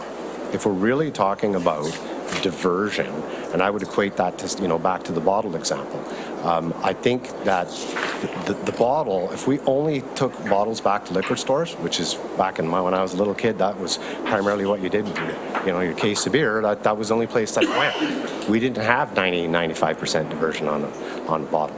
As that program expanded, either at the curb or at private facilities or at grocery store or retail, return to retail locations, that program grew and grew and grew. And I believe that's truly how you get past 90% diversion. If I could, Mr. Chair, just to follow that up, would you not consider that the unredeemed deposit that sits in the hands of Encore Pacific is not a subsidy to that business and the businesses that participate in that program? Yeah, I don't know because I don't see their financial statements, to be honest, and whether they gear that back to education or reuse programs, so they're trying to find new markets for more deposit items. I don't know. I don't know what their contingency would be. But if we were to look at it as a group and take a look and believe that there's extra money that should be returned back, I mean, personally, I think, yeah. If those monies aren't earmarked for, direct use, then definitely they should go back. Thank you. Thank you, Mr. Lazar. Thank you. No further questions. Motion to receive the delegation, please. Moved by Councillor Armstrong, seconded by Councillor Young. All in favor? Opposed? Carried. Thank you very much. I'll remind everybody that we're on. Our first item was no more delegations. The report starts on page 45, and if you refer to page 52, there are three options and a staff recommendation. So in order to get the matter on the floor, is somebody prepared to make the recommendation that is on page 48 and followed over on page 52? I see Mayor McKay's hand up. Thank you. I've been involved in the Regional Solid Waste Management Committee since I became mayor and put many days into that. I think I've learned a little bit about this subject matter. I would move that we endorse the guidance we give to our staff is we go with item 1A, which is a full partnership at current level of service. Is there a seconder? I'll second it. Second by Councillor Thorpe. Discussion. Councillor Thorpe. Thanks, Chair. And I just want to clarify, I am willing to second this, but I note under our staff comments on page 52 that passing any motion is simply to give the go-ahead for further, it says further research into the feasibility of that option. So if I'm reading that correctly, it's not that we're definitely accepting this, we're just giving the go-ahead to look at it more closely. Is that correct, through the chair? If I understand the front page recommendation, it would be to provide direction on the options that have been presented, which means more research on whichever option is chosen by council to take, or by this committee to take to council. And I would see Ms. Duncan's So what staff has started to do is develop a business case for, and basically the focus is zero waste and what are the options, best value for the community for zero waste reduction. So that was the approach taken, and that's why there's those different options presented as well. So again, what we're seeking here from this committee is to continue with developing that business case, and what specific options would you like us to look at? Right, thank you. So based on that understanding, I'll be supporting the motion. Thank you. And then I have Councillor Yocum and Councillor Fong at this time. Thank you, Mr. Chair. And then Councillor Kim. Thank you. Yeah, I went out to the NRE the other couple weeks ago, and I was like appalled at the working situation, the state of the site. No disrespect to this, the ED and the workers, but just I truly thought it was third world. I love third world countries, you know, the holy smokes. But nevertheless, but if we're going to research this, and I like the concept and idea where we're going with it, and I think we can champion this. I believe there's space to support NRE, but there's also space somewhere about with the private sector to present as well, because some of the city can be creative. The land besides Toyota there. I remember 2 years ago when we first got in council, this was a hot item, and this went dormant for a while, and it's back in alive, and I'm glad it's back in alive because I still think we have to be champions and lead this green initiative. So there was some conversation about the site on Labio. I don't know where that went, if there's any other land sites. If the city is going to be a partnership or owner, I don't want to be married to that lot. I don't want to give the opposite perception that I'm not supportive of NRE, because I definitely am. And I also do believe there's space for the private sector as well, some more form of incentives, but that's another conversation. So I hope this study is expansive, not just that site. And the buildings and the plans and blueprints apparently and all that stuff, so I just want to throw that out there. And my only question I would have, maybe this is part of the study, I'll wait for the study, my only concern is if we did do this process and we lease it out, that's not really a concern. Like, I don't know about staffing, whether it be QP, whether it not be QP and all that stuff, but then we have assets that other entities use, like our arenas, and they're not all union as well, so, and not our responsibility. So, but that's part of the study, so I'll wait those answers, Mr. Chair. Thank you. Thank you. A lot of questions, but yeah. I don't, Mr. McRae wishes to enter into the fray. Thank you, Chair. Just to respond to Councillor Yocum's comments, yes, we'll also be looking at the scenarios. That's why we're going to build the business case. Could I just interrupt you for a second? Sure. Would you mind just coming down here? Just sure. so that the people know you're not... Don't know where you want me to sit. Well, you just so you don't have your back. Sure. My apologies. No. Assuming the microphone's... Is this on? Okay, perfect. So yeah, one of the things that we will be looking at is that this is a guiding principle in regards to this motion. So we will be investigating not just a very singular process, but we'll be investigating what are the options, where can it be, what's the cost analysis. So it will be a very fulsome business case. Thank you, Mr. Chair.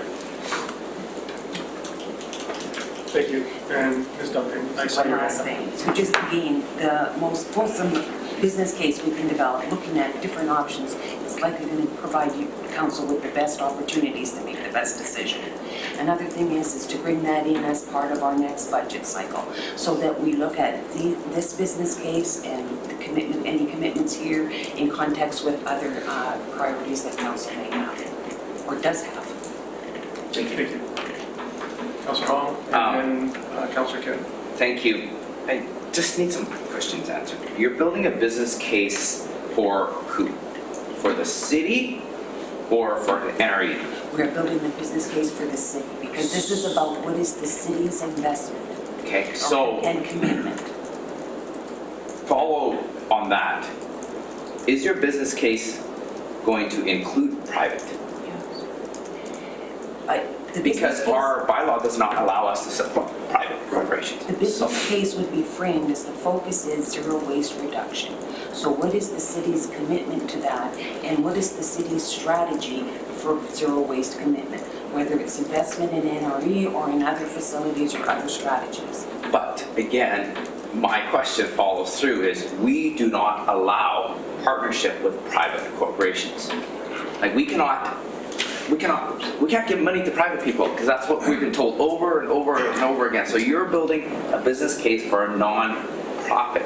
Because if this is what we're going to expand on, I like to figure out that your business case is going to cost the city $1 million a year based on amortization, building the building, blah, blah, blah, blah, solid business case, and then saying, we can give this out and contract this out to a private for $500,000 as an RFP, RFQ, whatever we decide to call it, to exactly what the Vancouver Island Recycling Waste Industry Coalition said. More locations, the better. So I'm very confused on where we're going at this because as far as I was concerned, NRE is going to go out of business, like next year. How are we going to get this done in time? So are we just leading towards NRE? Like, let's just cut the crap. Let's get to the point. Are we here to save the NRE or not?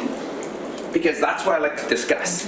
Because studies and business cases are great, but we don't have time to do that according to the NRE. So this is where I'm really concerned what this motion is going to go for. I won't support this. At this point, I'll support status quo until we figure out what we're doing. We don't know what we're doing with yard waste. We're collecting it. So we just took out all the yard waste.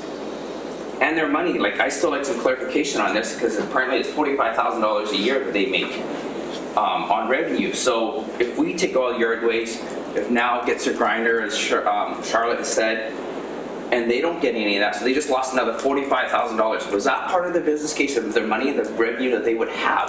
If not, then do we need to support them again?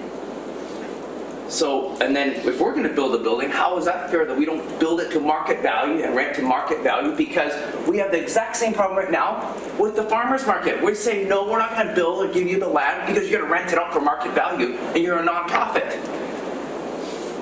So we have to get our ducks in a row before we make any decisions because we have other ones that need to come before all of council so we can have a plan. If the farmers market wants the land and we give them the land and we say, whoa, wait a minute, you can't have retail in there because you're competing privately and you're a nonprofit. Isn't this what we're doing now? So, Richard? No, he's not here because that was the question that I want to answer is what are we doing because we're just making this up as we go. And I think what is that still? Thank you. So your question is private. And I see. Yeah. I just saw the scan of the room by Councillor Hong looking for a staff member to step up here, so I thought I'd throw myself. That is the sole purpose of the business case, is to take a look at all of these options and to, speaking with Ms. Davis, and Deborah, figuring out these things. That's what we need to look at. And yes, I understand that time is of the essence, according to several different comments that I've heard here today. But again, time may be of the essence, but we need to do things right. We need to have our ducks in a row. That's what our belief that option 1A would provide. Any of these options are merely suggestions to council, but either way, we have to build cases towards why we're going to do them. So that is what is in front of council right now. Okay, I can't support that again. It says the NRE. It doesn't say that we are going to study a business case that could be open to an RFP, RFQ, or whatever it is. It says the NRE. So this is where I have a problem with this discussion. It's not going to be a fulsome thing about our zero waste because we're focused on NRE. The NRE might not be it. It could be others. It might be. But the way that it's framed in this recommendation isn't the intent that I'm hearing. Option 2 is not NRE. Absolutely. No. Well, option 1 is what We have a motion on Yeah. We have a motion on the floor that deals with 1A. Yes. Oh, sorry. That's the question I'm asking. Thank you. Exactly. Thank you. And I'm not being, but that's the motion that we have on the floor right now that we're dealing. And that's the question I have. Discussing. So I have Councillor Kipp and then Councillor Armstrong. I'm having trouble supporting the one direction of this 1A. For me, it doesn't give me a broad comparative analysis of non-profit, profit, or a mix of the above. So I'm concerned with limiting it. And I think spending money up front on this is always an important one. We've heard a number of really good statements, and I haven't heard of value. It's a finance committee, and I don't know how much I'm even going to invest yet in the cost of a building or a piece of land. Don't even know. This is finance committee. I don't have a finance number. So how am I supporting stuff? And this is like, it's interesting to me. We're making this up as we go sometimes because this is new, and we're trying. And the NRA has been a really amazing group. They have done a lot of good things over time. The times are changing. I've always thought that they would be a great educational institute. They've done a lot that way, and they have done a lot that way. So for me, I can't support the motion on the floor as 1A. I'd like to study, a mix of these in themselves. The current level of service, zero waste mandate, and no partnership or a status quo, to really get a broad-based analysis and include business in this. Because we have only heard from a number of people over the decades, different people, and we're trying to roll out our own garbage program right now that is coming with its own intricate little things to deal with. So for me right now, this is it. And NRE, they've been, seems like our dump. It's been closing for years. NRE's been closing for years. Solid waste, the RDN, it's huge. We have meetings all the time about it. It's changing dynamically. So for me, I think this is too limiting. We need to look at options. And this is, like I say, we don't even know the cost for the buildings or anything, or the land, or the improvements cost, or the beautiful architect drawing it now we would pick up and design. It's a tough one for me. I can't support the motion. Thank you, Hampshire. Councillor Armstrong. Yeah, I also can't accept the motion the way it reads either, because to me, I concur with Constable Vaughn. It looks like we've provided business. I mean, yes. Councillor Vaughn, as it looks like we are building a business case just for the NRE, I would prefer to see a business case where it shows non-profits versus profits, so that we can make a proper assessment. I would also like, as Councillor Kip said, to know what are the costs associated with each, because it's hard to make a decision when you don't know what the cost factors are associated with each and what are the benefits. Thank you. Any other first-time speakers before I go into the second wave? Thank you, Councillor Thorpe, and then Mayor Mcnab. So in response to a couple of comments, what I clarified was that the intent of this motion was for further research into feasibility, and that would certainly include finance and numbers. So I'm not worried that we don't see that at this point. I want certainly to see it down the road. This is about NRE. It's about, for me, whether or not this city in principle supports doing something to help NRE. And for me, the other options are saying, no, we do not. No, we do not. Well, personally, I do. And so I am willing to support this motion because I want to see what would that support involve, what would it involve in costs, commitment, manpower, and so on, and options related to that. So yes, I want to see this move forward to get more information to see if it's feasible for the city to support the NRE, which I hope we will. Thank you. Thank you. I have Maria McKay and Councillor Kip. And is there anybody else that would like to get on the speakers list? Thank you. Thank you. This is absolutely all about the NRE. We wouldn't be having this discussion today if the NRE had said, after 5 years of punting us back and forth down the football field between the RDN and the city, we're done. We've been talking about this for 5 years. There were 2 properties that were offered, both on Labio. They were both rejected by us.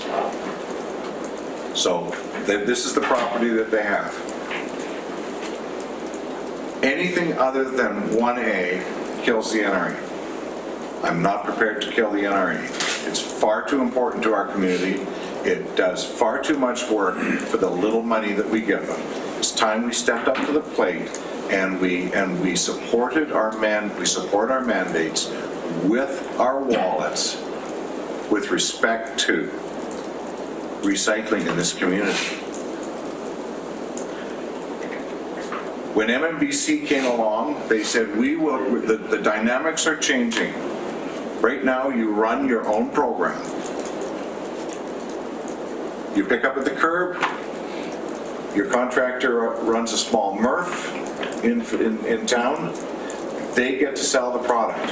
It was costing us about $600,000 a year for them to pick up at the curb. Now, the role has changed. They now pick up at the curb as a contractor. They're a hauler. Our cost to haul has gone up to, what, 900,000? We had 300,000 that we could play with that would almost fully fund this thing. If we take the efficiencies of now picking up recycling with our own truck, we could conceivably reduce our costs from 900 to probably 450. We'd have lots of money to be able to fund the entire construction of that project. I don't know why everybody seems to be having so much trouble understanding the dollar value of this project. When I went on the tour, I went on 4 of them at the NRE, we were told repeatedly, they originally thought the entire project was going to be somewhere around 2.3 to 2.7. With all of the new costs and all the requirements to have everything housed in buildings, it's now gone to approximately 4.7. I personally asked Mr. Mema, with $350,000 to $400,000 a year that we got leftover surplus from what MMBC gives us, would that fund this capital cost? He said yes.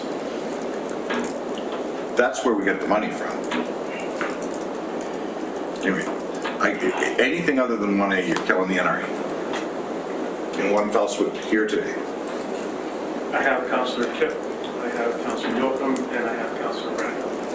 Well, for me, this is not just about the NRE. The NRE is part and parcel of it, so it's private business, enterprise, people that employ. And for me, I'm not making it political, I'm making it about a program where our waste goes, the best systems we can put in place in our country. So playing politics on it, that's not my game. My game is comparative analysis and options. Right now, voting for 1A, there's no options. There's no business analysis of how this works or how this doesn't work. It's picking one and building a case for it, or not. So if you get to the not, then you're behind on the others. Where do we go from there? So a real business strategy, we got 4 things in front of us. It's not $10,000 each, because it'd be a crossover on it. We said the startup cost on it. So give me options. Give me good options and policy advice, and I'll make that hopefully the policy decision. All politics aside, yeah, some people might be mad if it closes down, but something else will happen. And we've got lots of stuff closes down. Jane Jacobs, rebuilding our towns and cities from the 60s, same stuff happening over and over again. And things close and things start and things change. So for me, going with 1 is not optional in comparative analysis. Going for a full partnership or a status quo and no partnership analysis is what I would look for when I hear about options and business cases. This is about waste. This is about garbage and the arbitrage of garbage. And if we think we can pass all this off for 300 grand onto a non-profit group that I heard the work that Jan has to do and how much she does and how much she has to employ, and we're paying them next to nothing, that's a bit of abusive in my mind anyhow. When we got $30 an hour garbage men picking up garbage now with a remote control little machine, and we're not willing to even pay these volunteers a reasonable rate, and I hear clap the drum for the 300K, so that they can do it cheaply? Wow. I want options. I want the best option for my community, the most employment. And I don't want to do the most employment for the most amount of money with the least amount of work. This is frustrating to me when politics enters into it, because we are politicians, but I want a comparative analysis, so I can't vote for 1. And if you think voting on just 1 is the only thing that's going to kill it, and I guess we'll see that when it comes up to the figure, because I didn't make the tours, but I've gone back and forth to that business a lot and watched it. And I didn't know there's $4 or $5 million on the plate. And I'm at the Finance Committee meeting. Thank you for telling me that, Mr. Mayor. Thank you. I have Councillor Yocum and then Councillor Brennan. Chair, just quickly, because I'm leaving in a minute. Can I just interrupt you before you say you're leaving in a minute? Because 3 members of this committee need to leave to another scheduled meeting for noon at the north end of town. And if 4 of us leave, then there will be no quorum. the meeting will be concluded at that point in time. So we, I thought there was 4 members on the Transit Select Committee. there's yourself, is that where you're planning to leave? Yeah, so there's 4 of us, and then there won't be a quorum. Of this. So I'm just saying. This reality. And the reality is that transit meeting was picked before this meeting was supposed to be every Wednesday, but some apparently ghost poll moved it to Thursday. Some what? Ghost poll moved this to So Thursday. if we can just stay, No, I just want to say we've got a few minutes here. just so the public doesn't think this is important to me, but it is, but the public has to realize that this finance committee was scheduled to be every Wednesday. For some reason, they moved it to Thursdays, and transit committee was selected, well, I'm sure it's funny to you, but it's moved along ahead before this meeting, transit committee, a year ahead in advance. So nevertheless, like I say, I support the concept and support NRE, they're amazing. Their conditions is horrible. So I still think the space will work. It's the first I heard the budget too. I asked the budget, the CEO, or this idiot, NRE couldn't tell me or didn't know at the time, in fairness to her. That's great. But now it's first I heard, I think it's first we all heard the actual budget, which should be secretive. I don't know these conversations you and Victor are having. I don't know if there's a kitty, because we don't talk. We don't communicate. We're in finance first word, unless you guys have heard about it. So am I annoyed? Absolutely. Could I support motion, the first one? Absolutely, knowing that the staff's gonna do a great job, which they always do. I'm bringing, saying this is a good case or not, or other cases. I know you guys will do your diligence and your good work. And I did not know we took Labio off the road. I thought Labio down on the left side, Labio was still in play, but unless I missed a meeting where Labio was totally off the books, which you guys may have decided. I don't know. So in fairness, so I apologize if I thought I was still there. So I want to say that I still think there's space for all, and how that looks, I don't know, and I think the staff will provide how that can look. I think the big hookup on item, the first one is NRE. Could it not reword, make it friendly, saying if we go down to zero waste in those sites? I don't know. I'm just putting that out there. Anyways, so that's sort of my rant, but that's why I have to go in fairness, so I don't get labeled this is important, but we moved these meeting dates, finance committee. Thank you. For a few. Thank you. I see Ms. Duncan wishes to speak. I just want to be really careful about holding any kind of budget now. We haven't done that work yet. That's why we're asking for the $10,000, is to be able to do some preliminary design work and actually have some better, do that due diligence and have better numbers for council. So please be cautious. Thank you for that clarification. Councilor Brennan. Just very succinctly, I support the motion on the table for the reasons that Councillor Thorpe articulated. I think he's correct, and so I'm supporting that motion. Thank you. I will call the question in a moment.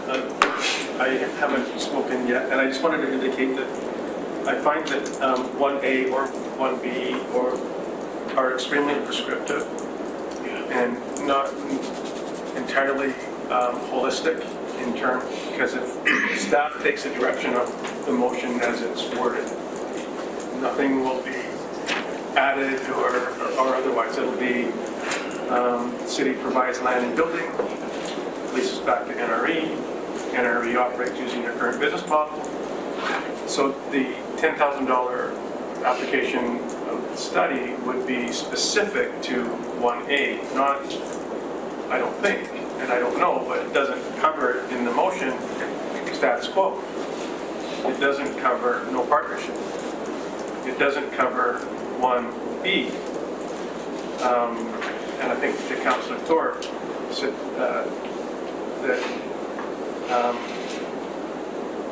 his point, that both those things are talking about lease backs. Both those things are about talking about buying property, partnering with a nonprofit. And I'm fully in support of determining what the impacts of such initiatives would be, or entertaining a partnership. I think somebody mentioned about union. So what happens now? We're a partner in this operation. How much are we going to lease it back for? Market value? How many years? Where is the money going to come from to pay for the facilities? I'm sure we can find the monies. I don't know where, but I'm sure we can.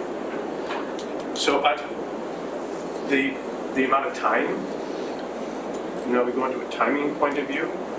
So how much time? So here we are, it's October. How much time is it going to take to get this wholesome study done, to bring back to this committee, to go to council in order to meet the deadline of March 30th, et cetera, et cetera. So to me, there's a lot. So I would like to see like a hybrid of all of these 1A, 1B, 2, and 3 in the study that says, here are the options.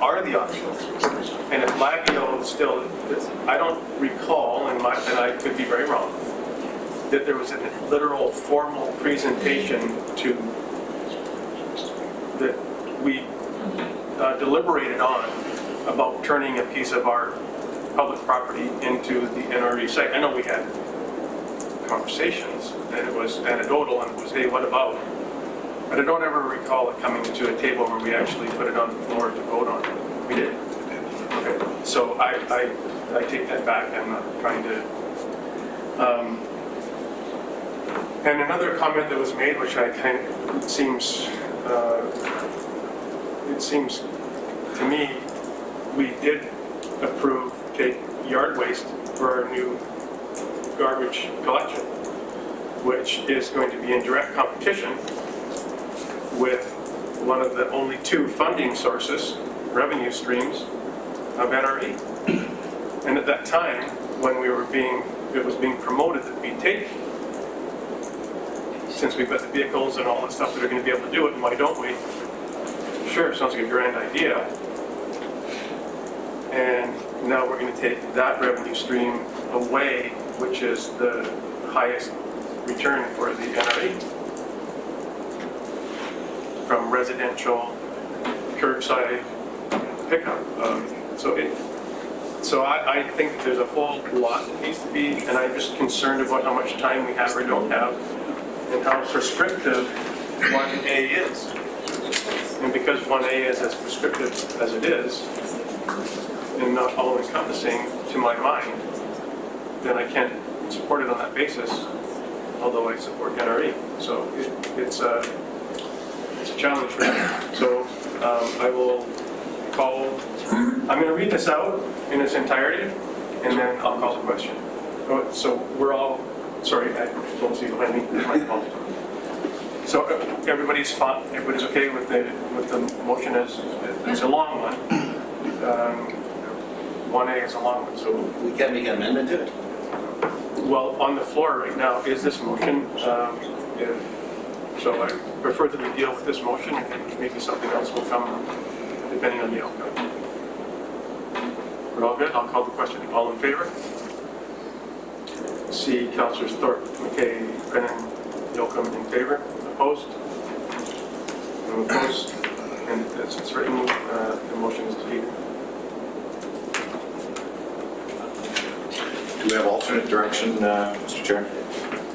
I don't have any alternate direction, but if anybody at the table would like to provide alternate direction, I'll listen. I'd like to see staff review full partnership, status quo, no partnership, analysis of costing. I never see exactly how much I have to go chase out of the RDM now, because I have a solid waste committee meeting this afternoon to find out how much some of these charges are and costing. I got to chase it around, so I'd like to know exactly all the money that goes into NRE, what would a partnership not cost, and what would a full partnership cost. So that would be my motion, that we review the 3 options put in front of us of full partnership, no partnership. Well, I basically don't need no partnership, because full partnership or status quo or no partnership, I guess, would be the 3 that we'd like to see analyzed. And I guess no partnership would be just opposite of full partnership. Is that clear, or is that a seconder? Awesome. just as chair, so I'm kind of clear because I see Scott looking at you guys, what's the motion? So is it this direct staff to provide a review of 1A, B, 2, and 3? Yes. Is that what you're, okay. Business case. Seconded by, I'm sorry? That's a business case, right? Review of business A review of case. financial cost, business case development. So I guess a cost benefit analysis and all of those things in specific detail. I would only, is there a seconder? Councillor Arnold. If I may, my only comment to that would be timing and how much time will this take in order to bring report back on 1A, B, 2, and 3 for this committee to deal with. If staff could respond, please. I think it would depend on engaging the resources, but I would say 2 months. So Because we'll have to engage resources to do the cost estimate and do the business cases for each of those options, so up to 2 months. So at some point in time in early December, it would be at this table or at the council table. Thank you. So now I'll have a speakers list. Councillor Yoakum, anybody else? Thank you. Kip. I'll be supporting the motion, but I just want to, not really go cautious, but on this subject, I get where Jimmy's going with it, but I don't, from the staff level, we look at our business, to me, I know we've got to be prudent and do the best we can with dollars and cents, but at the end of the day, not everything's about, to me, it's not about business sense. Like, I know not that you guys are applying this, but about dollars and cents, about are we gonna make money and what's the best to be? Because we find a lot of things in the city that makes zero business world, but it's what the right thing to do and the just thing to do for society. And for me, this is the right thing, and I know we're gonna get there. And the right thing we have to do and the just thing for society, because would that be global leaders on this green initiative? So that's where I hope we go, but some good options.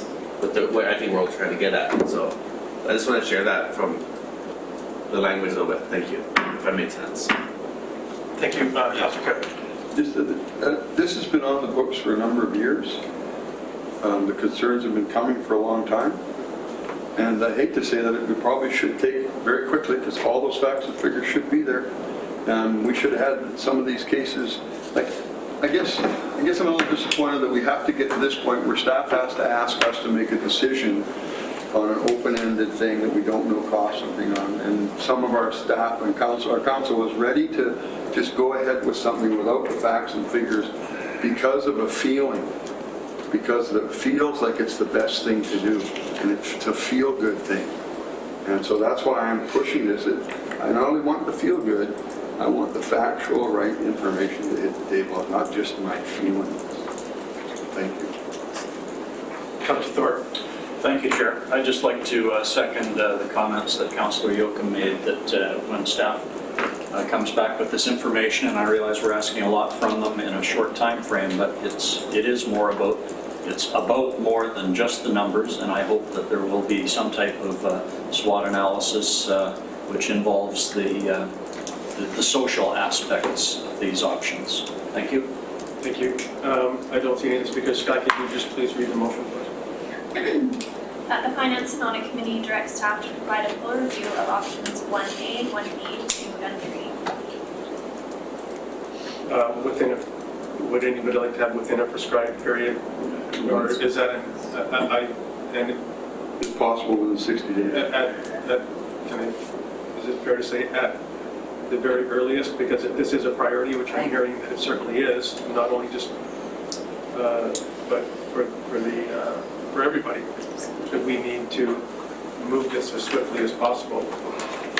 I know you said 60 days. Is there any way that we can make it 30 days? Is there? We'll try our best without compromising the information for council. And again, that will tie in quite nicely with the beginning of the 2018-2022 financial plan review, because it'll be part of that, if that's acceptable. Thank you. I'll take Councillor Hong, and then we're going to call a question. Did we need to add the $10,000 budget for this? I think that this would imply that the $10,000 is allocated to complete this review. Call the question, all in favor? Opposed? Opposed, Mayor McKay. The motion carries. I don't even know what to do now, because unless somebody remains behind, it doesn't go to the transit meeting schedule 20 minutes away. Yeah, Mr. Chair, I'll remain behind because I have to be back here at 1 o'clock. So I would have to go up there, I'd have to leave the transit select by 20 to 1. So I can remain. So that would still leave us with a quorum, and you can continue on with the business, and I think Councillor Armstrong maybe would share the balance of the meeting. Thank you, appreciate that. Acting constable, I mean, Counselor? Thank you. By the way, I've had our assistant call out to the RDN to advise that there's 3 members on.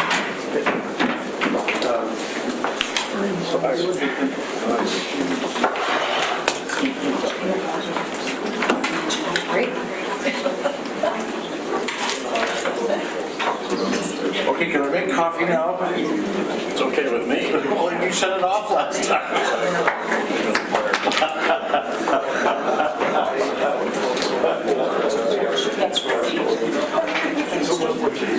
It's the green one. There's already, there was. It's supposed to be off today, but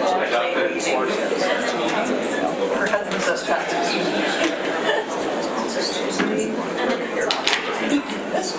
Yeah, they're doing that on bus tour, and then they go tomorrow. So I told James why they can't hold on. She'll be able to do this. She's off. And she's having it nervous. It's almost like she can cross it off. It was,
here. Okay, that's good. We have 4, only 1, 2, 3, 4, 5. All right. So I think we're now on to extreme weather shelter. Funding request to be introduced by Mr. Lindsay, please. Thank you. We're here this morning to seek recommendation from the committee to council to extend $45,000 to the First Unitarian Fellowship of Nanaimo to operate the extreme weather shelter for this upcoming season 2017-2018. I think as most councils are aware, this is something we've participated in since 2011, and the funds go to offsetting those days that are not covered by the province so that a full shelter can be provided. Thank you, Ms. Lindsay. I understand we have a delegation. Ms. Peterson, could you please approach? She's the Executive Director of the Unitarian Shelter, and also Mr. Kevin Griffith, who's the shelter coordinator. Thank you. Thank you all. Well, good morning, or maybe it's not. Yes. The shelter in the congregation of the First Unitarian Fellowship of Nanaimo takes great pride in its 9-year record of meeting the needs of Nanaimo's homeless during the hardest months of the year. And we look forward to another challenging and rewarding season serving our community. Thanks for allowing us to appear today. I'd like to start by introducing Shelter Coordinator Kevin Griffith, who works most closely with our guests, and so is in the best position to share with you the value of the service and how it impacts individual lives. Kevin. Thank you, Mayor, Council, City staff. One more year, I stand here. I'd like to just bring a few human interest stories. That's kind of my thing. I'd like to first go on by saying that as of this year, one of my first-year staff is now a medical doctor, and she will be practicing in Nanaimo. And that's somebody who's changed their life, which is part of what we do there. We help people change their lives. I'm talking about our guests, and I'm talking about our staff, because it's a natural progression. When people show up at the shelter and they stay there for a few years and they change their life, I always tell them, come back and see me. Because if I'm not going to give them a job, who's going to give them a job? Because I'll guarantee you, it's not that easy out there. We have got our wages up. But my story for this year is an individual we all know, and you've all seen, probably maybe don't know him personally, but he used to push an aluminum cart. So I can't mention names, but that's as far as I'll go. This gentleman is a loving individual who found himself with no place to go this winter. Marginalized, many health issues, to the point that he did end up losing part of his limb this spring. But for the winter, we kept him safe, sound, warm, and healthy. We are seeing a big influx of mental health patients from Island Health. We seem to be let's send him there. That individual was so grateful, living on a fixed income that he lived on, I think $600 a month, $620. He donated at Christmas back to the shelter. He went to the dollar store and bought a gift card for $20. I still haven't used it. I'm going to give it back to him. For $20 and donated it to the shelter. And I thought, really? He's getting $600 a month and he can donate 20? It really hit home. It's important to these people, even if it's just one. He still has one foot, so we're gonna work on it, make sure he's safe this winter too. Thank you. Thanks, Kevin. As incoming executive director, I'm heartened to see how the community, the fellowship's congregation, and local businesses and agencies step forward to support the work of the Unitarian Shelter and to enhance the vital funds we receive through the City of Nanaimo, BC Housing, and the federal government. The guests who use our shelter are among the most vulnerable of this community, and the work we do ensures that we respond to their needs in a respectful, compassionate way, providing overnight warmth and shelter, meals, clothing, and personal items, while working to direct them to other services in the community as necessary. Like most, our dream is for full housing for everyone who needs it. But the realities of the world and the experiences of the individuals we serve mean that the shelter is likely to be important for the overall health and welfare of this community in the long term. The work we do not only benefits individual guests, but also helps minimize the demands on the police and social service agencies, which are often called upon to respond to issues arising from unhoused individuals on the street. Consistent service also reduces vandalism and disruption to neighbors when individuals come in search of overnight shelter only to find it closed for the evening because it's not cold or wet enough.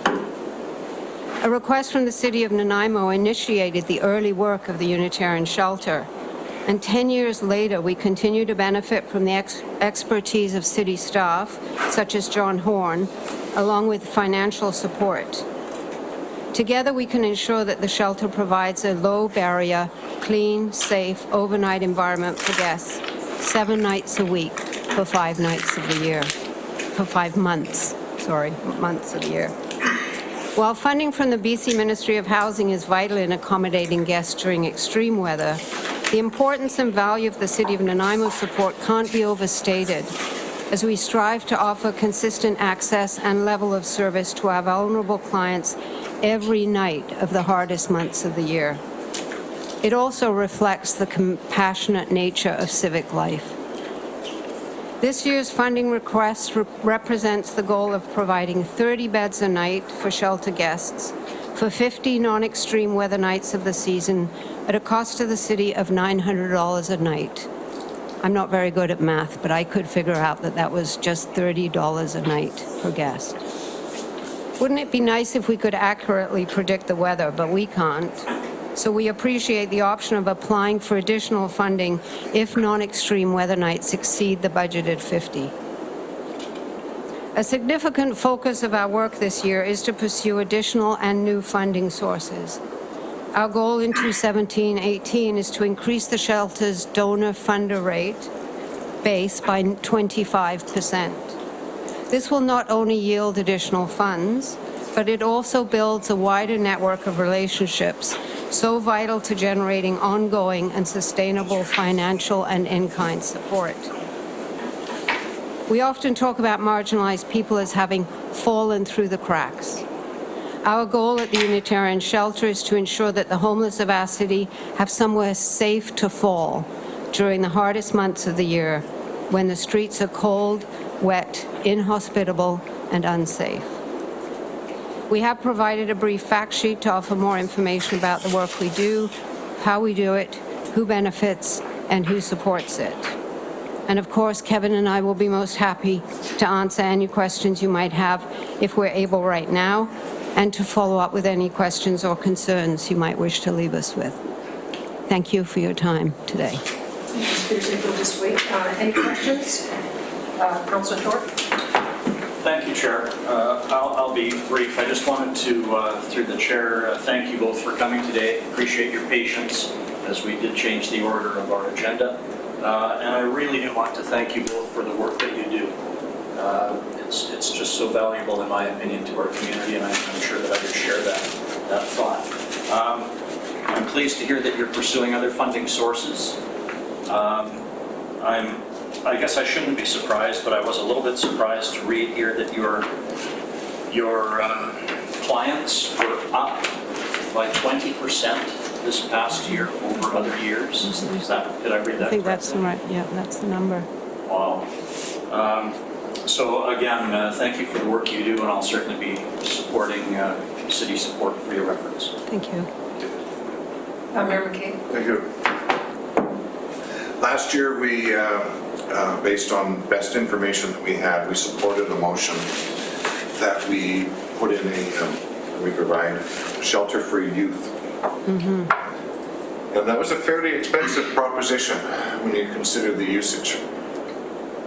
Can you tell me, even if we have to consider additional funding, would you have the ability to accommodate a small number of youth? I'll quickly speak to what happened, and my understanding. I've only been in this job for 6 weeks, so everything I think I've learned, I forget the next day when I learn something new. My understanding was the youth issue of homelessness was raised by a community member, at which time appropriately the city responded. And what it turned out was the majority of the youth that were identified that sought shelter last winter were in fact already covered by MCFD funding and supports. So in fact, the immediacy of the need wasn't actually proven. But we are always very responsive, and Kevin will articulate this better, that when we do get a request from a younger client under 18, we do have to deal with them differently.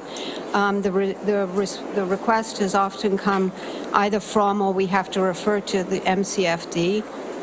But we're always open to trying to accommodate whoever we can who's in need. Kevin, do you want to? Yeah, so presently how it works now, and we've always housed youth since day one. If somebody shows up at the door, it's just a protocol I have to go through. So I call them MCFD after hours. I say I have John Doe here. John Doe would like to stay with us. He's 16 years old. The social worker speaks to John Doe. She either yeses or noes it. If that's the case, we tend to put them closer to our staff who's on the door, because it's an open concept. We see everybody, so they're never alone. The only place that they might be alone with an adult would be the bathroom. We're pretty conscientious and careful when we do have a youth there. But there is a protocol, and we do get a couple of youth every year. We've had 2 kids. The youngest we've had was a couple came with 2 kids, and one was 2 and one was 4. I did manage to house them through the ministry in a hotel that night. So there is other options. We were quite prepared to take them, and we'd already figured out where we're going to put them and everything. I did get an okay from the ministry, and they've never turned me down for a youth, and it's at no cost to us. Although they don't fund us in any way, but it's no extra cost. It's not a big thing to have them there. It's really not. Thank you very much. Councilor Brennan.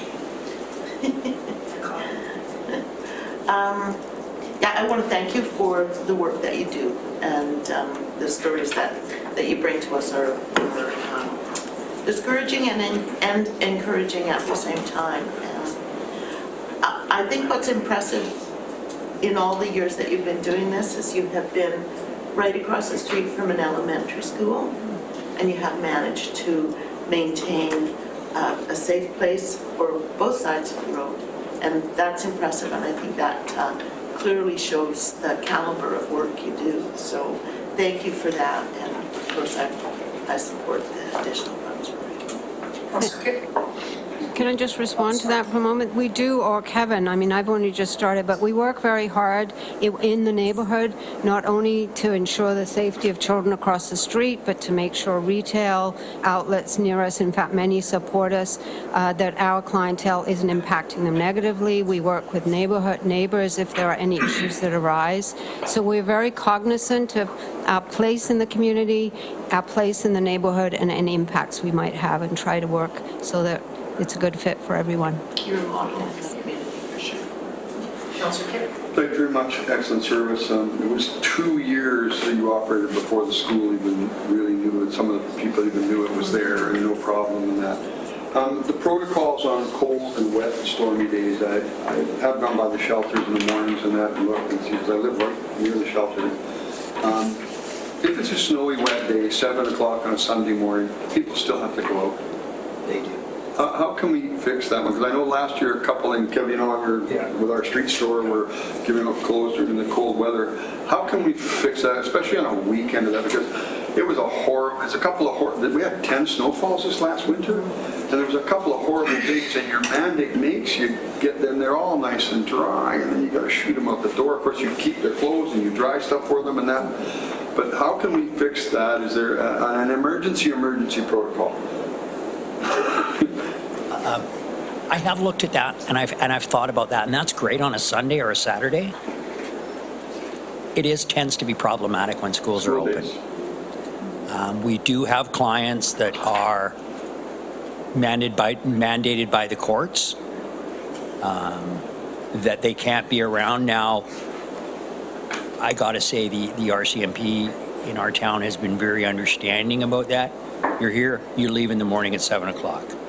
So, yeah, you need to leave. You know, there's not many, 1 or 2 maybe each year, but nonetheless, and we make sure they get out of the neighborhood. And that's just a safety for them and for our neighborhood, because you're the first one they're going to look at if anything happens. And I explain it to them that way, and most of the time they go, oh yeah, I never thought of that. Is there an emergency thing we could do? Possibly. It would mean keeping staff around. It's a staffing cost issue. It's nothing but a staffing cost issue. Follow up on that then. The older concept that I think Diane would know is the living room concept that was pushed a long time ago for daytime ability for people to congregate. Is there anything coming forward under this new government? John, there you go. Under the new government regime, I look at there's a chance to get more social issues funded or forefronted. So is the living room concept? I always thought it would be a good one, especially now with the things that are happening. A safe place away from the streets during the day for kids or whatever too. So. Councillor Kirk, thank you. We are discussing that very thing. We're recognizing that there's a significant influx of homeless people into our community. We're not going to be able to house them all in the short term, and now we have some public disorder associated with that. That's on today's agenda as well. So one of the things that we've been discussing amongst the service providers is the provision of options during the day. So if someone's on the street, where do you chase them to other than other parts of the street? So recognizing that we do need to provide an alternative during the daytime. Our last experience with the living room taught us a couple of important lessons, though. They were really difficult programs to run effectively and to make them safe places. So our belief is, and our discussions with the health authority are, it's going to have to be a multi-agency service that really is able to monitor, manage extravagant behaviors that happen in that place, but also provide that positive support for people who want to engage in work searches and these sort of things. So it's going to be, last time we threw it out, we thought we'll just create a space, we'll put some staff in there, that it'll work. We did, but it didn't. And doing it again, we want to do it again, but we have to be much more comprehensive in how we do it. Otherwise, it's going to be a bit more expensive than the last one, and much more sort of thorough way. But we all want to get to that place because we're recognizing that there's a whole bunch of people just drifting around our streets and they really don't have a place to go that's legitimate for them to sit for a couple of hours at least, you know. So we'd like to get to that place. It's just we're going to have to be a little more thoughtful than we were the last time we did it, a bit more comprehensive in our approach. So that's part of our planning going forward, and we'll see what we can conjure up and certainly bring that back to you for information or support needed. Thank you. I recently experienced 39 days of a living room concept that was just set up over across the street here. It was an interesting time during the day when we had the pop-up going. Because people came there for comfort, came there for companionship, and to get away from predators. If I may, I'm really familiar with the old living room concept as well, because I started to work at the Balmoral when the living room closed. So, you know, being the night guy there, trying to clean up that neighborhood at night, you know, it was a tough job, but it happened. My thoughts on the living room concept is not to have a joint venture. Make one group responsible. Because you get these joint ventures and people are saying, well, they're responsible for that, and they're responsible for that, and they're responsible for that. And I'll send it to our team. Okay, when you phone the shelter, I'm responsible for it. So if there's somebody who's, I'm proactive, I go out every year, give them my card, call me in the middle of the night if you need to. I will show up. And I do. I've only got one call in 7 years. So I'm proactive in the community that way. They know I'm going to be there. Our guests know that I'm tough love. I'm absolutely tough love. And I speak from experience. When I had to start doing for myself what I should have been doing all along, when people stopped doing it, it necessitated me to make a change in my life. I know sometimes it seems cruel. It's not.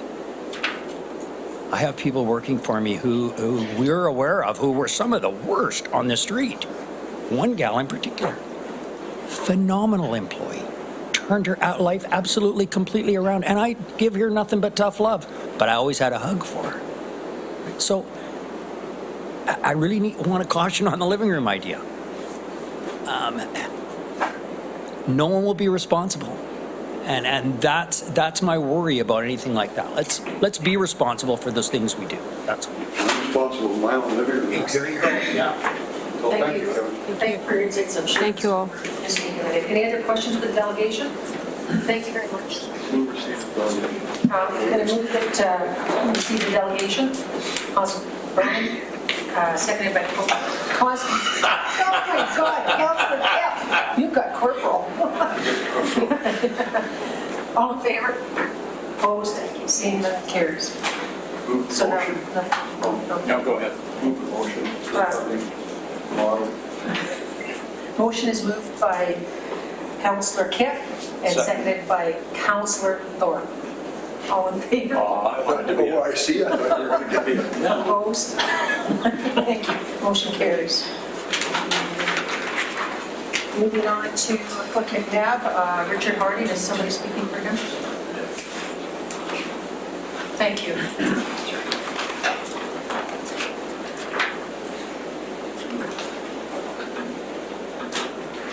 Thank you for having me. I'm Scott Paminger, the city's infrastructure planning and energy manager, and just wanted to bring this report regarding the Cliff Mcnab Arena lighting repair and upgrade. So the purpose of this report is, I'll just put my glasses on here, is to request council approval for a new 2017 project to upgrade the lighting to LED at the Cliff Mcnab Arena, using funds from the Sustainability Reserve and requiring a budget bylaw amendment. And the recommendation is that this Finance and Audit Committee approve upgrading the lights for a cost of $24,853 using funds from the Sustainability Reserve. I'll just give a little background. The 4 arenas that the city has all use fluorescent lighting at this time, and back in 2012, lights at Cliff Mcnab were upgraded to the typical fluorescent tube lighting, and a lot of the ballasts were replaced at that time as well. So anyway, there's 2 different options that I present in the report. I'll just go to option number 2, which is the current situation, and that is we've experienced about 33% failure of the lights and ballasts in the arena at this time, and I was going to bring them forward next year as a project to upgrade them, but we've had a little premature failure of them. So the existing option 2 is to upgrade the 72 failed ballasts and all the fluorescent lights, which are, let's see, there's 160 fluorescent tubes that have failed and 72 ballasts. The cost would be about $9,000 for that. But because of LED technology, which is the newest lighting technology that uses about half the energy of these fluorescent tubes that are there, I see it as an opportune time to pursue option number 1, which is to spend a little bit more money but upgrade all the lights in the facility to LED, which will use 53% less energy than the current tubes, and create a very uniform, consistent lighting as well. And I did a cost-benefit analysis, and the payback on this is about 2.25 years. So with all the energy savings, it certainly is worth the effort of upgrading, in my view. So that's what my recommendation is, to do the repairs to the ballasts and upgrade all the lights to LED technology. Thank you, Scott. Any questions? Mayor McKay? Why the failure rate? Were they not cold starts? There is a cold start ballast type. These are regular electronic ballasts. They're supposed to be suitable in this environment. Normally, ballasts will last 7 to 10 years. These are, let's see, they'd be about 5 years old, but they do run a lot of hours. So it's not just the years, it's the number of hours Cliff Mcnab Arena is used quite a bit because ice is in the facility pretty well all year round unless there's a shutdown. So anyway, they're near end of life. Many of the ballasts are. So supplementary, when the sign program was going on at Frank Crane Arena, there was originally intended that all of the concourse signs would all be eliminated. And one of the first thing that comes to mind is popular notion, let's not use fluorescents, let's make sure we use LEDs. But the capital cost was double. The challenge you have is duty cycle. It's easy to say, and I'm not suggesting for a moment that you've done this, it's easy to say that the amount of energy consumed in 1 hour is 52% of what a comparable fluorescent would be. But if it has very little duty cycle, you never get the payback on it. Has total hours of use been taken into consideration as opposed to cost per hour? Yes, we did the cost-benefit analysis with Wendy Fulla, and we looked at the number of hours of use of old versus new, and also the expected life and maintenance cost as well, because LED lights will last longer, so you're doing repairs less frequently on the LED lights. But keep in mind the ballasts are still the same type for LED or for fluorescent lights, so they'll wear out about the same time. Just a sidebar. Really impressed with the pure ice. Oh, the real ice. The real ice project. Great. Waiting to see more information on that. Thank you. Very impressive. Any further questions? Call the question. We made a motion? I'll make the motion. Make the motion. There it is. I'm worded. Well, I'll make the recommended motion. We have to receive this presentation first or not? Say, move to receive the delegation. Get that, Scott? Yes. All in favor? Opposed? Motion carries. Now I'll move the recommended motion. Thank you. Second. Seconded by Councillor Kip. All in favor? One thing, please. Discussion? I'm just so happy that somebody's making this in Jerry Hogg's honor. That we're going to LED lights. Jerry will be so disappointed I'm not making that motion. Thank you. All in favor? Opposed? Thank you. Thank you.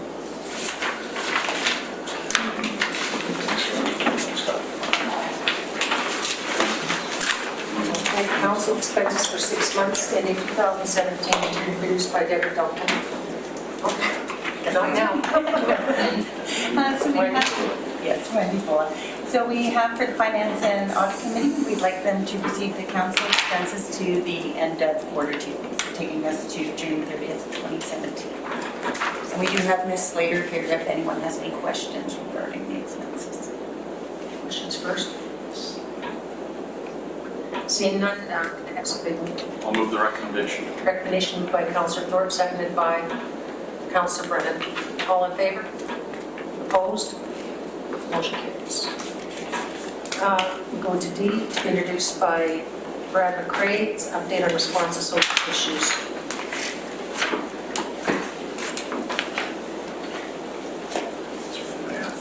My internet's down. This is, through the chair, this is in response to council's original motion about, I believe it was $20,000 for the downtown security. What we're asking for now is an additional 20,000 or whatever marker we have on there to continue. 25 for daytime security patrols and 20,000 for the Perfect. So yeah, we're asking for the two pieces on that. Number one is we all know about broken windows theory and people can discount it, et cetera, but there's still some facets of it that do hold true. So one of the things is a downtown core cleanup. The second thing is while we don't have empirical metrics yet on what the impact is for security down there, my hopes are with us combining our actions with the CPSO actions that we'll start to see a marked difference. What I can offer you is the businesses from anecdotal information from, I believe it was John, you went down with Mr. Davidson and canvassed a lot of the businesses, and while it may not have had any statistically marked impact, the businesses did feel more confident and more secure with a foot presence downtown. So that while we don't have any metrics, it does tell me that one moving forward with the CPSO, the boots on the ground are going to be important. Thank you. Questions, Councillor Thorpe? Thank you, Chair. Through you to Mr. McRae, how much time do you see this additional funding buying us for the programs? I think it's 4 to 6 months. I believe it's to the end of the year. Yeah, to the end of the 2017. Yes. Okay, thank you. Any other questions on the board? I have a question. Is the RCP going to look at providing a foot patrol again, like they did with their reservist constable, or does that come up into conversation? Only one about an hour and a half. I'm going to meet with Superintendent Miller there shortly to discuss some of the plans, some of the options that I'd like to see. I know that we did bring it up in the Public Safety Committee where he was present, so he did hear me loud and clear of what my provisional plan was. I'm preparing that plan for council, and I need the RCMP to be on board and involved with us. I would just like to say, from when I ran community policing and being there, having that reservist walking that beat every day, 5 days a week, was very good. He knew all the players, and they really noticed a change in the last year and a half since he's been gone and wasn't replaced. So from my perspective, I don't know how council feels. I would like to see, I mean, we spend money for reservists who aren't regular members, but used to be, put forward to helping the community, not just in the office. Councilor Thurman? Thank you, Chair. So just to respond to that, as Mr. McRae indicated, that was part of the lengthy discussion at the last public safety meeting, and that was one of the suggestions that Mr. McRae is following up on. Thank you very much. Councilor Kipp? I think one of the problems down there is nighttime now, and we can put all the boots on the ground in the daytime we want, but nighttime's a concern. The bar, drainage, and all those things are still a concern to me. And the dynamics have changed. The kids down there hanging now are different than they were 10 years ago. 10 years ago it was just, I guess, a bit of crack and that going on. Fentanyl in the crack now is wild, as you've seen down there. So getting that, and as I understand from the safety committee meeting, that the RCMP are challenged with after hours. We've got the daytime stuff, and I know there is some chaos in the Victoria Crescent area in the daytime, but it really starts in the evening time and really gets going. And even, like I say, you find that after 10 o'clock is when the werewolves hit the street. Just respond to that through the chair. Yes, as Councillor Kipp had asked for before, with information in regards to what we're looking at for public safety measures. So I'm going to be providing it to Councillor Kipp as well as providing it to this committee. That I've reached out to an old colleague of mine. Her name is Colleen Kerr. She actually runs the Surrey crime prevention model. She's also an associate professor at University of Fraser Valley. So she's going to be coming to speak to the Public Safety Committee in end of October to discuss whether we are on the right track, what things that can be offered, and also from a 24/7 perspective, not just from an 8 to 5.